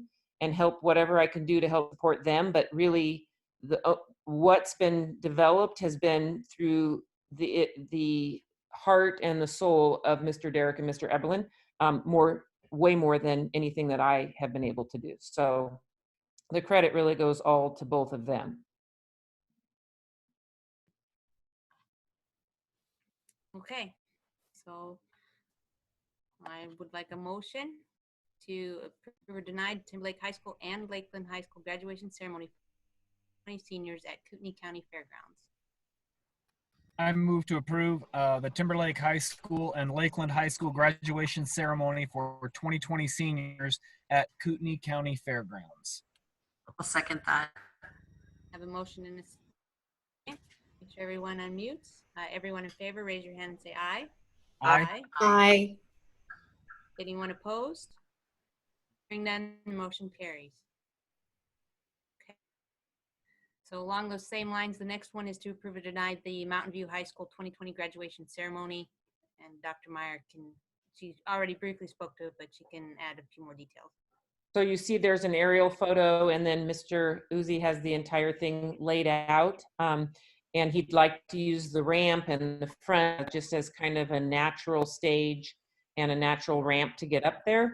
And he's talked to the seniors and the senior parents and feels like he has a really good plan. Fortunately for Mountain View, with 20 graduates, we're able to have the checkered chairs as Mr. Derrick was talking about, and I feel like this maintains all the social distancing requirements, and also will be able to honor the entire class. And he has a drone since he teaches class, Mr. Uzidez, and is a drone fanatic. So he will be taking pictures and have above like he does every year, but it will be really important this year, I think, because they can't get all together as a class. I like the drone idea. That's really cool. So any questions on the Mountain View one? I lost the video on Debbie. There she is. Okay, no questions on Mountain View? So can I have a motion to approve or deny the Mountain View High School 2020 graduation ceremony?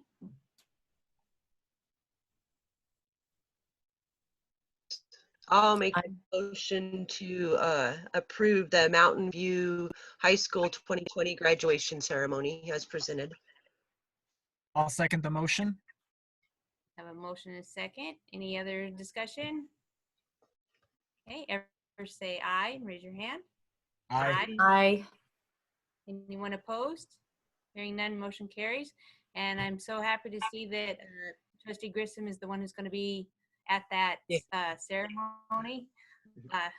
You'll really like that. That's one of my favorite ones. It's so small and such a good class, and to see those kids that have worked so hard there make that milestone is just kind of reminds us of why we do. I always love graduation because it always reminds us of why we do this job, and graduations are really brings that forward for us. So seeing those kids' faces is great. So. Okay, so we're going to move on to discussion items. First one, it's just part of our ongoing agenda, is the COVID-19 closure. Any updates, changes? I think we kind of hashed through that with the graduation ceremonies. I would like to say, Chairman Olmsted, we did get the questions from the patron about what our reentry plan is for the fall. I just want to let the patrons know that we are working on a plan currently. All of the Region 1 superintendents, as well as the entire state, is working on a plan. The State Board of Education has guidance that's coming out. My hope, I'm a very hopeful person, and my hope is that we are back in school, back in session. We can take our normal buses, normal routes, normal breakfast and lunch, and everything's back. I know I'm being optimistic, and I obviously have to listen to the health officials and the governor's plan. But as of right now, we are waiting on the State Board of Education for their guidance on a plan to come in. We will definitely look to our patrons for having technology. Will still be involved. I've had several patrons say, wow, there's a lot of benefits that have come out from using the Chromebooks, and the ways that the teachers have got on with Zoom or the Google Classroom, and different ways to help even target student skill sets that they didn't have when they were in the full class. There's a lot of benefits that have come out of this. We're missing, though, the piece of the social. We've talked about that, being around their friends, the socialization, being able to have a family, a team, their community meetings. All of that is missing, which we hope to get back in the fall. But we don't have official plans released yet, but we are still working on those. And in my personal belief is that I really want us to be back in school full-time in the fall. We have quite a bit of ways before we get there. This week, Thursday, the Idaho High School Activities Association is releasing summer plans as well as fall sports. Patrons asked about that. Guidance from the entire state organization is coming out this week. We will have. So just wanted to update the board. We are working at, like Mr. Wallace said, on the 5% on how to reach that together. We do have our first interest-based bargaining meeting tomorrow. That will be part of the discussion. And other than that, I just want to publicly thank our teachers. Several of you already alluded to it, but our teachers are going above and beyond, and we're just, you would be, as board members, you would be so proud of everything that they're doing. I get constant daily kudos and thank yous from parents on everything that our staff is doing to reach out to connect with kids. More often than not, it's that connection and the social, emotional, and feeling part of their class and their team and their family than anything else. They are definitely providing academics as well, but just that the closeness, and there's several, I'm sure you've been following, there's been several schools that have done school aids and driving and just all sorts of ways that our family environment is staying at the forefront of this. And so I just want to publicly acknowledge that through this all, it really comes down to the staff caring about this more than you could possibly imagine. And we just really need to give credit to our staff at this point. It's a long haul, and like Trustee Grissom said, they're not trained, and they have just really stepped up. It's just been absolutely magical. I can't even begin to tell you. I could go on for another hour, although I know no one wants me to, but I just want to tell you, if I could read every positive input that I've been getting from parents to thank what the staff's been doing, it's just really amazing. So I just want to let you know that despite everything that's been going on, we just really should be super grateful and blessed for our staff in this district. So kudos to all of them. Thank you, Dr. Meyer. Any other questions, concerns, comments? Okay, I'm going to go on to the RFP for the 2020 copier MFD hardware and service. Brian's going to speak to this.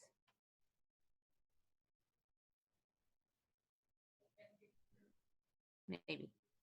Mr. Wallace, you're up.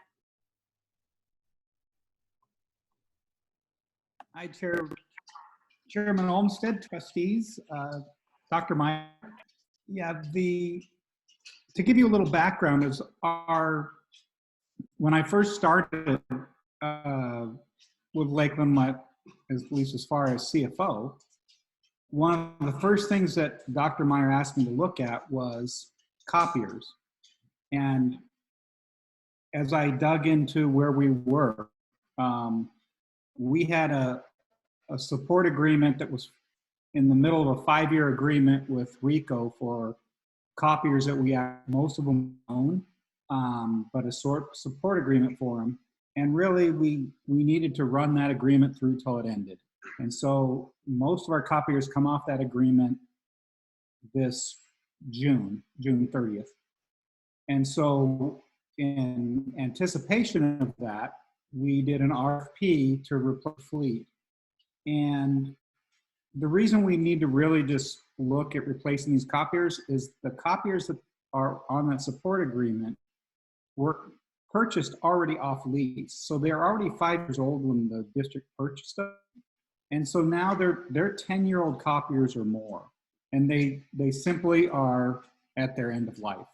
We're not going to get too much out of them. So we have been working with a company called Optimizon, who has worked with the Idaho School District Benefit Council, which is sort of associated with the School Boards Association, to help districts with these type of contracts and these type of agreements, because the copier contracts can get fairly complicated. You can enter in bad agreements, even if you purchase off of a state contract. There's a lot of loopholes, and the standard language in copier contracts is not to the benefit of the customer, benefit of the manufacturer. So that's why we've been working with Optimizon, because I used to be a tech director. I've dealt with this a lot, but if you don't keep up with it, you really need this. So we really feel good about the process. We RFP, we're Optimizon with language that is to our benefit, to make at least the copier companies, if there's some language in there that holds them accountable to do what they say they're going to do. It is. But we went through the process, did the RFP, and our recommendation is to go with Fisher's, who is a company mostly out of Boise, but they have now a Spokane presence. So for inland Northwest, the two companies, Pacific Automation and then Fisher's, were the two that really had the strongest responses. Pacific Automation is a bigger company. Think of them more of the Walmart of Northwest. I mean, they're big. They have a lot of customers and job. We just thought that Fisher's, with more of an Idaho presence, with a little smaller, the districts we talked to down in the Boise area where they work, just really give them high for their customers. Their continuing support of the machine's age. So we thought that even though in the long run it was a few dollars more with Fisher's than Pacific Automation, that having a company that's responsive is definitely worth it. I have worked at more than one district where you're in a bad copier contract and you just sort of suffer till it ends because you've signed something that's, you're sort of on the hook. So we feel good about this. We think that it's going to actually save us money from what we're doing right now. And we'll get newer machines and upgrade our fleet. So we feel positive. I just wanted to bring this to you as an informational item so you could look at it, ask questions, and then we'd ask you to approve moving forward, hopefully the next board meeting. So this is just informational. You're not making a decision. But I won't have much new information for you in 2 weeks unless you have questions about the process, and we can answer those questions. So it's really there for you to maybe look, ask any questions, and there's not a whole lot of hidden information as far as we did the RFP and did the responses, and but we can definitely give you more details if you're interested to get into some of the details. I guess, and I'll let maybe Dr. Meyer finish up because she knows some of the printing challenges that when she first came in the district a couple years before me. I got to say that one of the good things we went through the process is we actually had them evaluate our whole printing system. They evaluated not just our copiers, but our standalone printers. We did print counts and we looked at all of these things. It was pretty interesting to see in that, a lot of times they'll go in districts and there's a lot of excess printing going on, and they actually found out that for a district of our size that we were sort of where you expect to be, or maybe definitely better than the average. So that was good to see that we weren't, and that included not just our copier counts, but our printer counts too. Out there with any printer on the network, we were doing those counts. So that was good to see that we weren't just printing to print. But I'll leave it open for questions or any comments from maybe Dr. Meyer.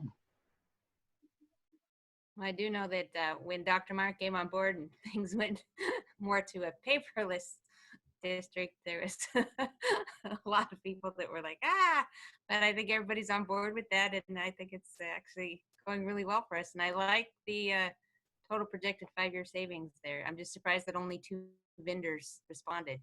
So, Dr. Meyer?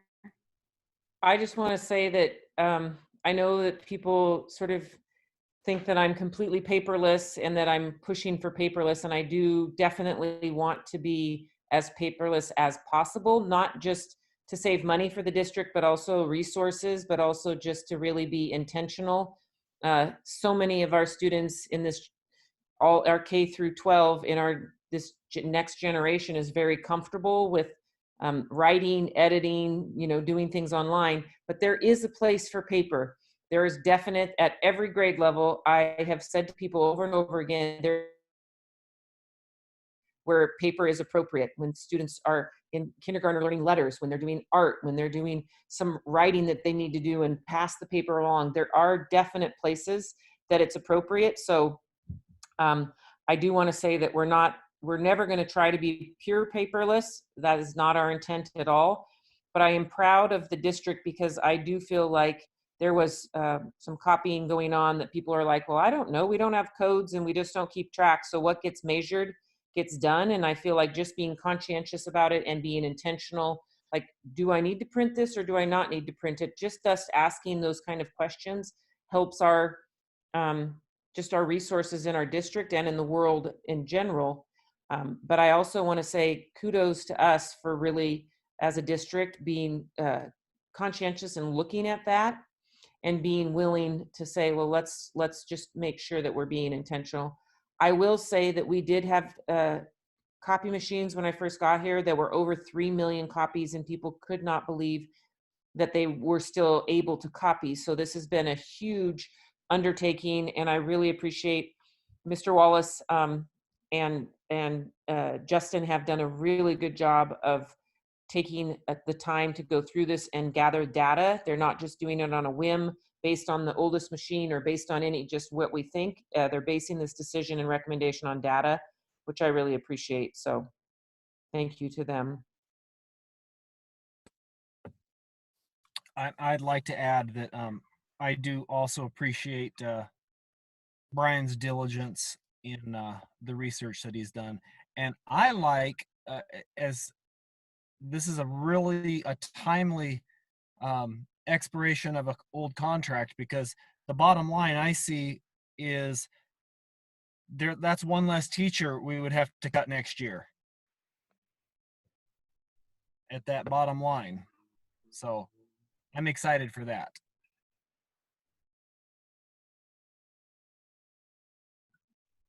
Anybody else have any questions on this? Go ahead, Ramona. Yeah. How many pieces of equipment is this for? I mean, is this a projection for 5, 10, 1?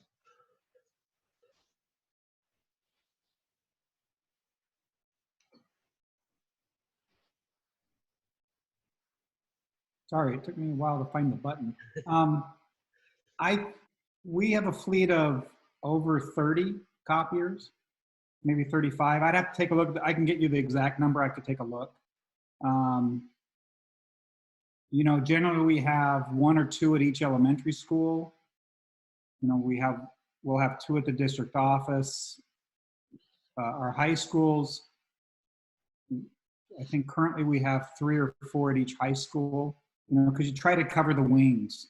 You know, it's not just the volume, but it's like if you just had a copier in one central location and you're at the far end of the high school, you know, you have to hike the long 40 to get a little tough. So you try to, they have the volumes, but there's also some locations. We have copiers in each library at the high schools. So in all the departments. So yeah, it's 3540. So, you know, I can get you that copier count, Trustee Grissom.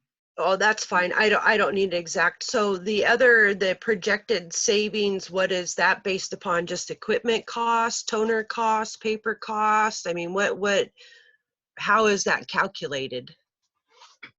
That is calculated off of 2 things. The 2 major costs that are involved in the copier contest are your lease costs or your purchase costs. When you lease, we're effectively spreading the cost of the copy over 5 years. It's almost a 0% interest loan. And so that's one cost, the lease or the buy-in of the copier. The second cost is the support cost, which is a quote per click cost. So how much they charge you for every piece of paper that goes through that copier. They charge you like a fraction of a penny. Right. So this comparison is based on that $40,000 comparison is when we bought those copiers up front, you know, 5 or 6 years ago, what that cost was plus the per click cost. So and they spread that copier cost over the 5 years. We paid it in a lump sum 5 years ago, but they were spreading it over with the lease now. It's showing you, and where we're really making the savings, honestly, is on the per click cost. Our support cost with the former contract is significantly higher per copy than what came in. I think some of that probably has to do that the company that provided the support contract had it higher because they were old machines, knowing that they would require more support. I mean, they're, you know, 10 year, I mean, we have machines that they were going to the boneyard to. I don't know if they can find parts anymore. Yeah. So I think that's why our per click charge was so high. Honestly, I think our purchase price relative to copiers today, really, it's sort of like computers. They're not that more expensive than they were 5 years ago. In fact, they may even be a little bit less. So that's why I think we're getting some of those savings. When you look at, we wanted to compare apples to apples. It wouldn't be fair to compare that we paid all that money up front before I got here and didn't spread over 5 years. So that's why we did that comparison. And we think that was fair. But honestly, that support cost, and the support cost includes then, you know, they come fix the machine if there's any issues, and it includes toners and staples. So that if we need toner, we don't write a check for it. We just order it and it comes. Yep. Same with staples, and those two things are included as part of our support. Yep. And drums and all those types of things are everything's in it. So. Correct. Okay. Yeah, I mean, it's for if the machine is having, you know, anything goes wrong with the machine, they have to fix it during the 5 years with the support. The other thing it has too, these are the things that we didn't have with our other agreement, is let's say you buy a machine and it ends up being a lemon. Mm-hmm. And even though they come fix it, but if it's down all the time, because that happens, you know, manufacturing, sometimes you get the lemon. Where we have things in our contract now with this, that if the support calls for this new machine that we'll be getting exceeds sort of industry standards for support costs, and they have to just pull that machine and give us a new one, because that's nonsense. You know, it doesn't do us any good if the copier is down all the time. So that's why I felt pretty good going through this process, that I think we have some language in there to benefit the district and make sure that what we're getting, because it's a chunk of change, over time, that at least we have equipment that is functional and will work for staff. Yep. One more question. So at the end of contract, is there a buyback or a return? So say at the end of 5 years, we decide to up for more equipment, do we get a depreciative buyback in the contract, or? I think we, you know, we had two quotes. They quoted us one where we had a buyback and one where we didn't. Okay. I believe with this one, I'll have to look. I think you know, I should. That's fine. Remember, I think that we chose not to do that. That when this ends, that we won't have like the dollar buyback, that they'll take them away and we'll go through the process again.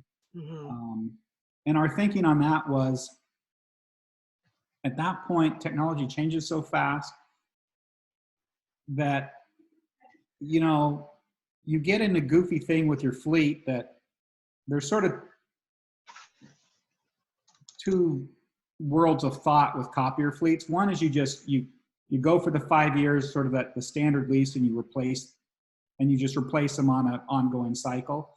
Others are you have a staggered fleet where some machines are 7 years old, some are 2 years old, and then they're replaced a little bit every year. In some ways, I don't think that's a bad way to go, but I just think that it's easier that when you do something like this, you have the companies compete, and it's all fresh when you move forward for the refresh. Then also the technology, just from a user point of view, is consistent. So we'll have consistent machines from, like, if you're a teacher at Timberlake High School and you transfer to Lakeland High School, it's the same interface on the copier, the same way you send PDFs, the same mailbox. It just makes it, I think, from a people point of view, that's a better way to go. And that's why we chose not to. Right. Yeah.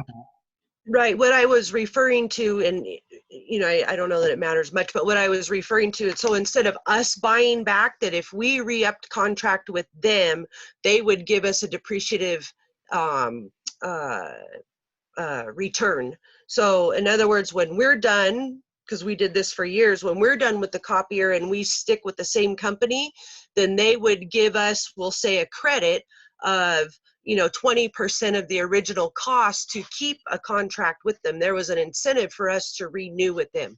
That's what I was wondering, if the district had anything like that with this. But you can just shoot me an email or Okay, yeah, we don't have anything like that, because really once we have the contract, and if it ends, since it's large enough, we have to go back out to bid, and then so we have to give everybody the same shot. True. And that's why we couldn't do that. Actually, that'd be sort of cool if we could. Right. Yeah. Thank you. Welcome. Mr. Wallace, I do have one quick question with respect to the contract amount. In anticipation, and maybe I'm living in the clouds, but in anticipation of the new elementary school that should be coming in before the 5-year contract is up, would it cover getting machines there, or would there have to be renegotiation, or has that been considered? Yeah, and like on something like this, we could bring in another machine. So yeah, for example, let's say that new elementary school opens in 2 years. Okay. We could bring another machine and get the same click cost for the support cost for it. We'd have to lease or purchase the machine. So Okay. maybe we would put that one machine on a 3-year lease. Okay. As opposed to a 5-year and a month. So that monthly would be a little bit higher, but it wouldn't be bad. But we certainly can bring in more machines under the same support agreement. And with that, quote, click costs being low, that's to our benefit. Okay, so this contract then, just for clarification, I'm a little slow to the uptake, is solely for support. It's not about the equipment lease. Is that correct? Well, it is for the. It Correct. is also for the lease of these machines that we currently have. that we- Okay, or that will be well, acquiring. that we'll be replacing. Okay. For the new Okay. machines coming on, right? So it is for Okay. that. But let's say you're right. Let's say we find out a year later that even if we don't have a new school, that we could use another copier at Right. the building, then we'd be able to bring that machine on. Since we're buying another machine or leasing, we would have that increased cost. Okay. But the support cost would be at the same level. Okay. So you'd just be renegotiating, in a sense, the lease value of a new machine, not necessarily the entire contract. Right, and we would be, and we'd be bringing it on under the similar conditions, and some of that is you don't know because 2 years from now the copier models change and the prices could change. But yeah, we'd be bringing it under this umbrella until we completely went out to bid again, and I certainly would. We would have it, whatever support agreement we had on that machine and lease, that it would be a similar timing to the original machines. Okay, thank you. And just reminded this, especially for Debbie, this was just a discussion, and this will come up for a vote probably at the next meeting. So if you have other questions you think of over the next 2 weeks, you can definitely email Ryan or Chrissy and get your answers, okay? Okay. All right, moving on. Other discussion items? Any other discussion items? Okay, so just for clarification for our new board member, we're going to vote to go into executive session. Executive session is where we can discuss personnel. We cannot discuss personnel in open session because it can violate their right to privacy. So we have to vote to go into executive session. And then once we're in executive session, Chrissy stops the recording.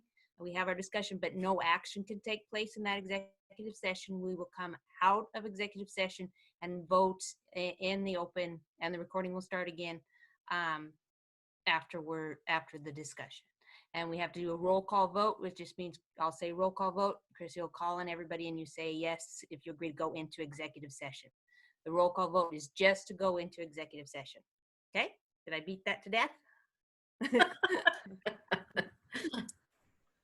Well, executive session can get a little confusing sometimes. So I need a motion to enter into executive session for Idaho Code 74206 1B.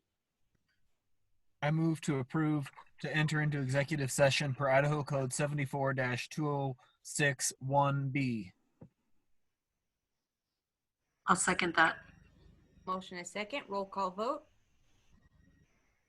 Trustee Grissom, Yes. Trustee Thompson, Yes. Trustee Irons, Yes. Trustee Major, Yes. and Chairman Olmsted. Yes. Okay, and Chairman Olmsted, if you'll give me a minute, any patrons that want to stay on, I'm going to put them in the waiting room while we're in executive session, and then we would let them back in once we're out.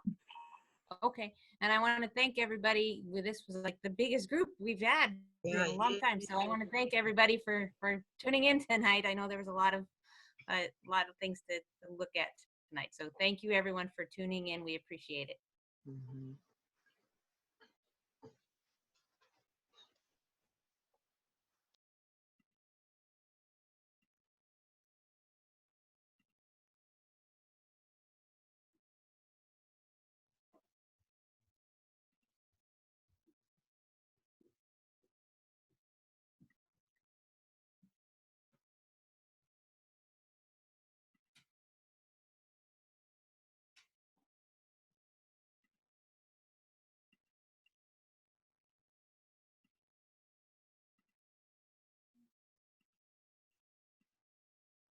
It's going to take me just a minute because I have to click individually on everybody to put them in the waiting room.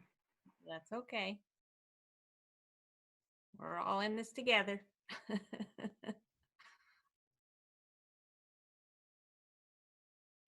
And there's actually a patron that is still on that it's not giving me the option to place them in a waiting room.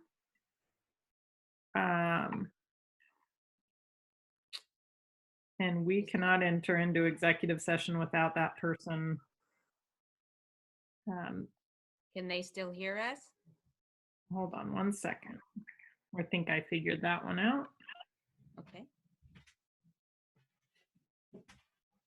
Okay, so I'm just going through and making sure everybody we need here is here. I think we are good on that, and I'm going to stop the recording. Okay.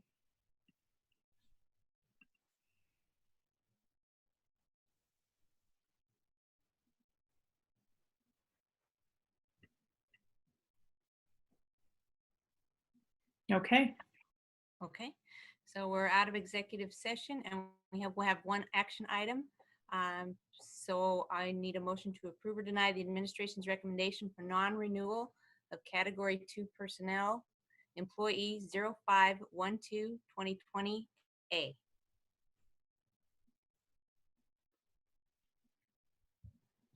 I'd like to make a motion to approve the administration's recommendation for non-renewal of category 2 personnel, employee 05.12.2020A. I'll second that. I have a motion and a second. Any further board discussion? Okay. Everyone in favor say aye. Aye. Aye. Aye. Aye. Anyone opposed? Hearing none, motion carries. And that is it for tonight. I appreciate everyone's attendance and input, and it was good. And Rob, you can go to bed now. I'm going to go to bed now. Good. Sorry. Good night, y'all. Good night. Drive careful.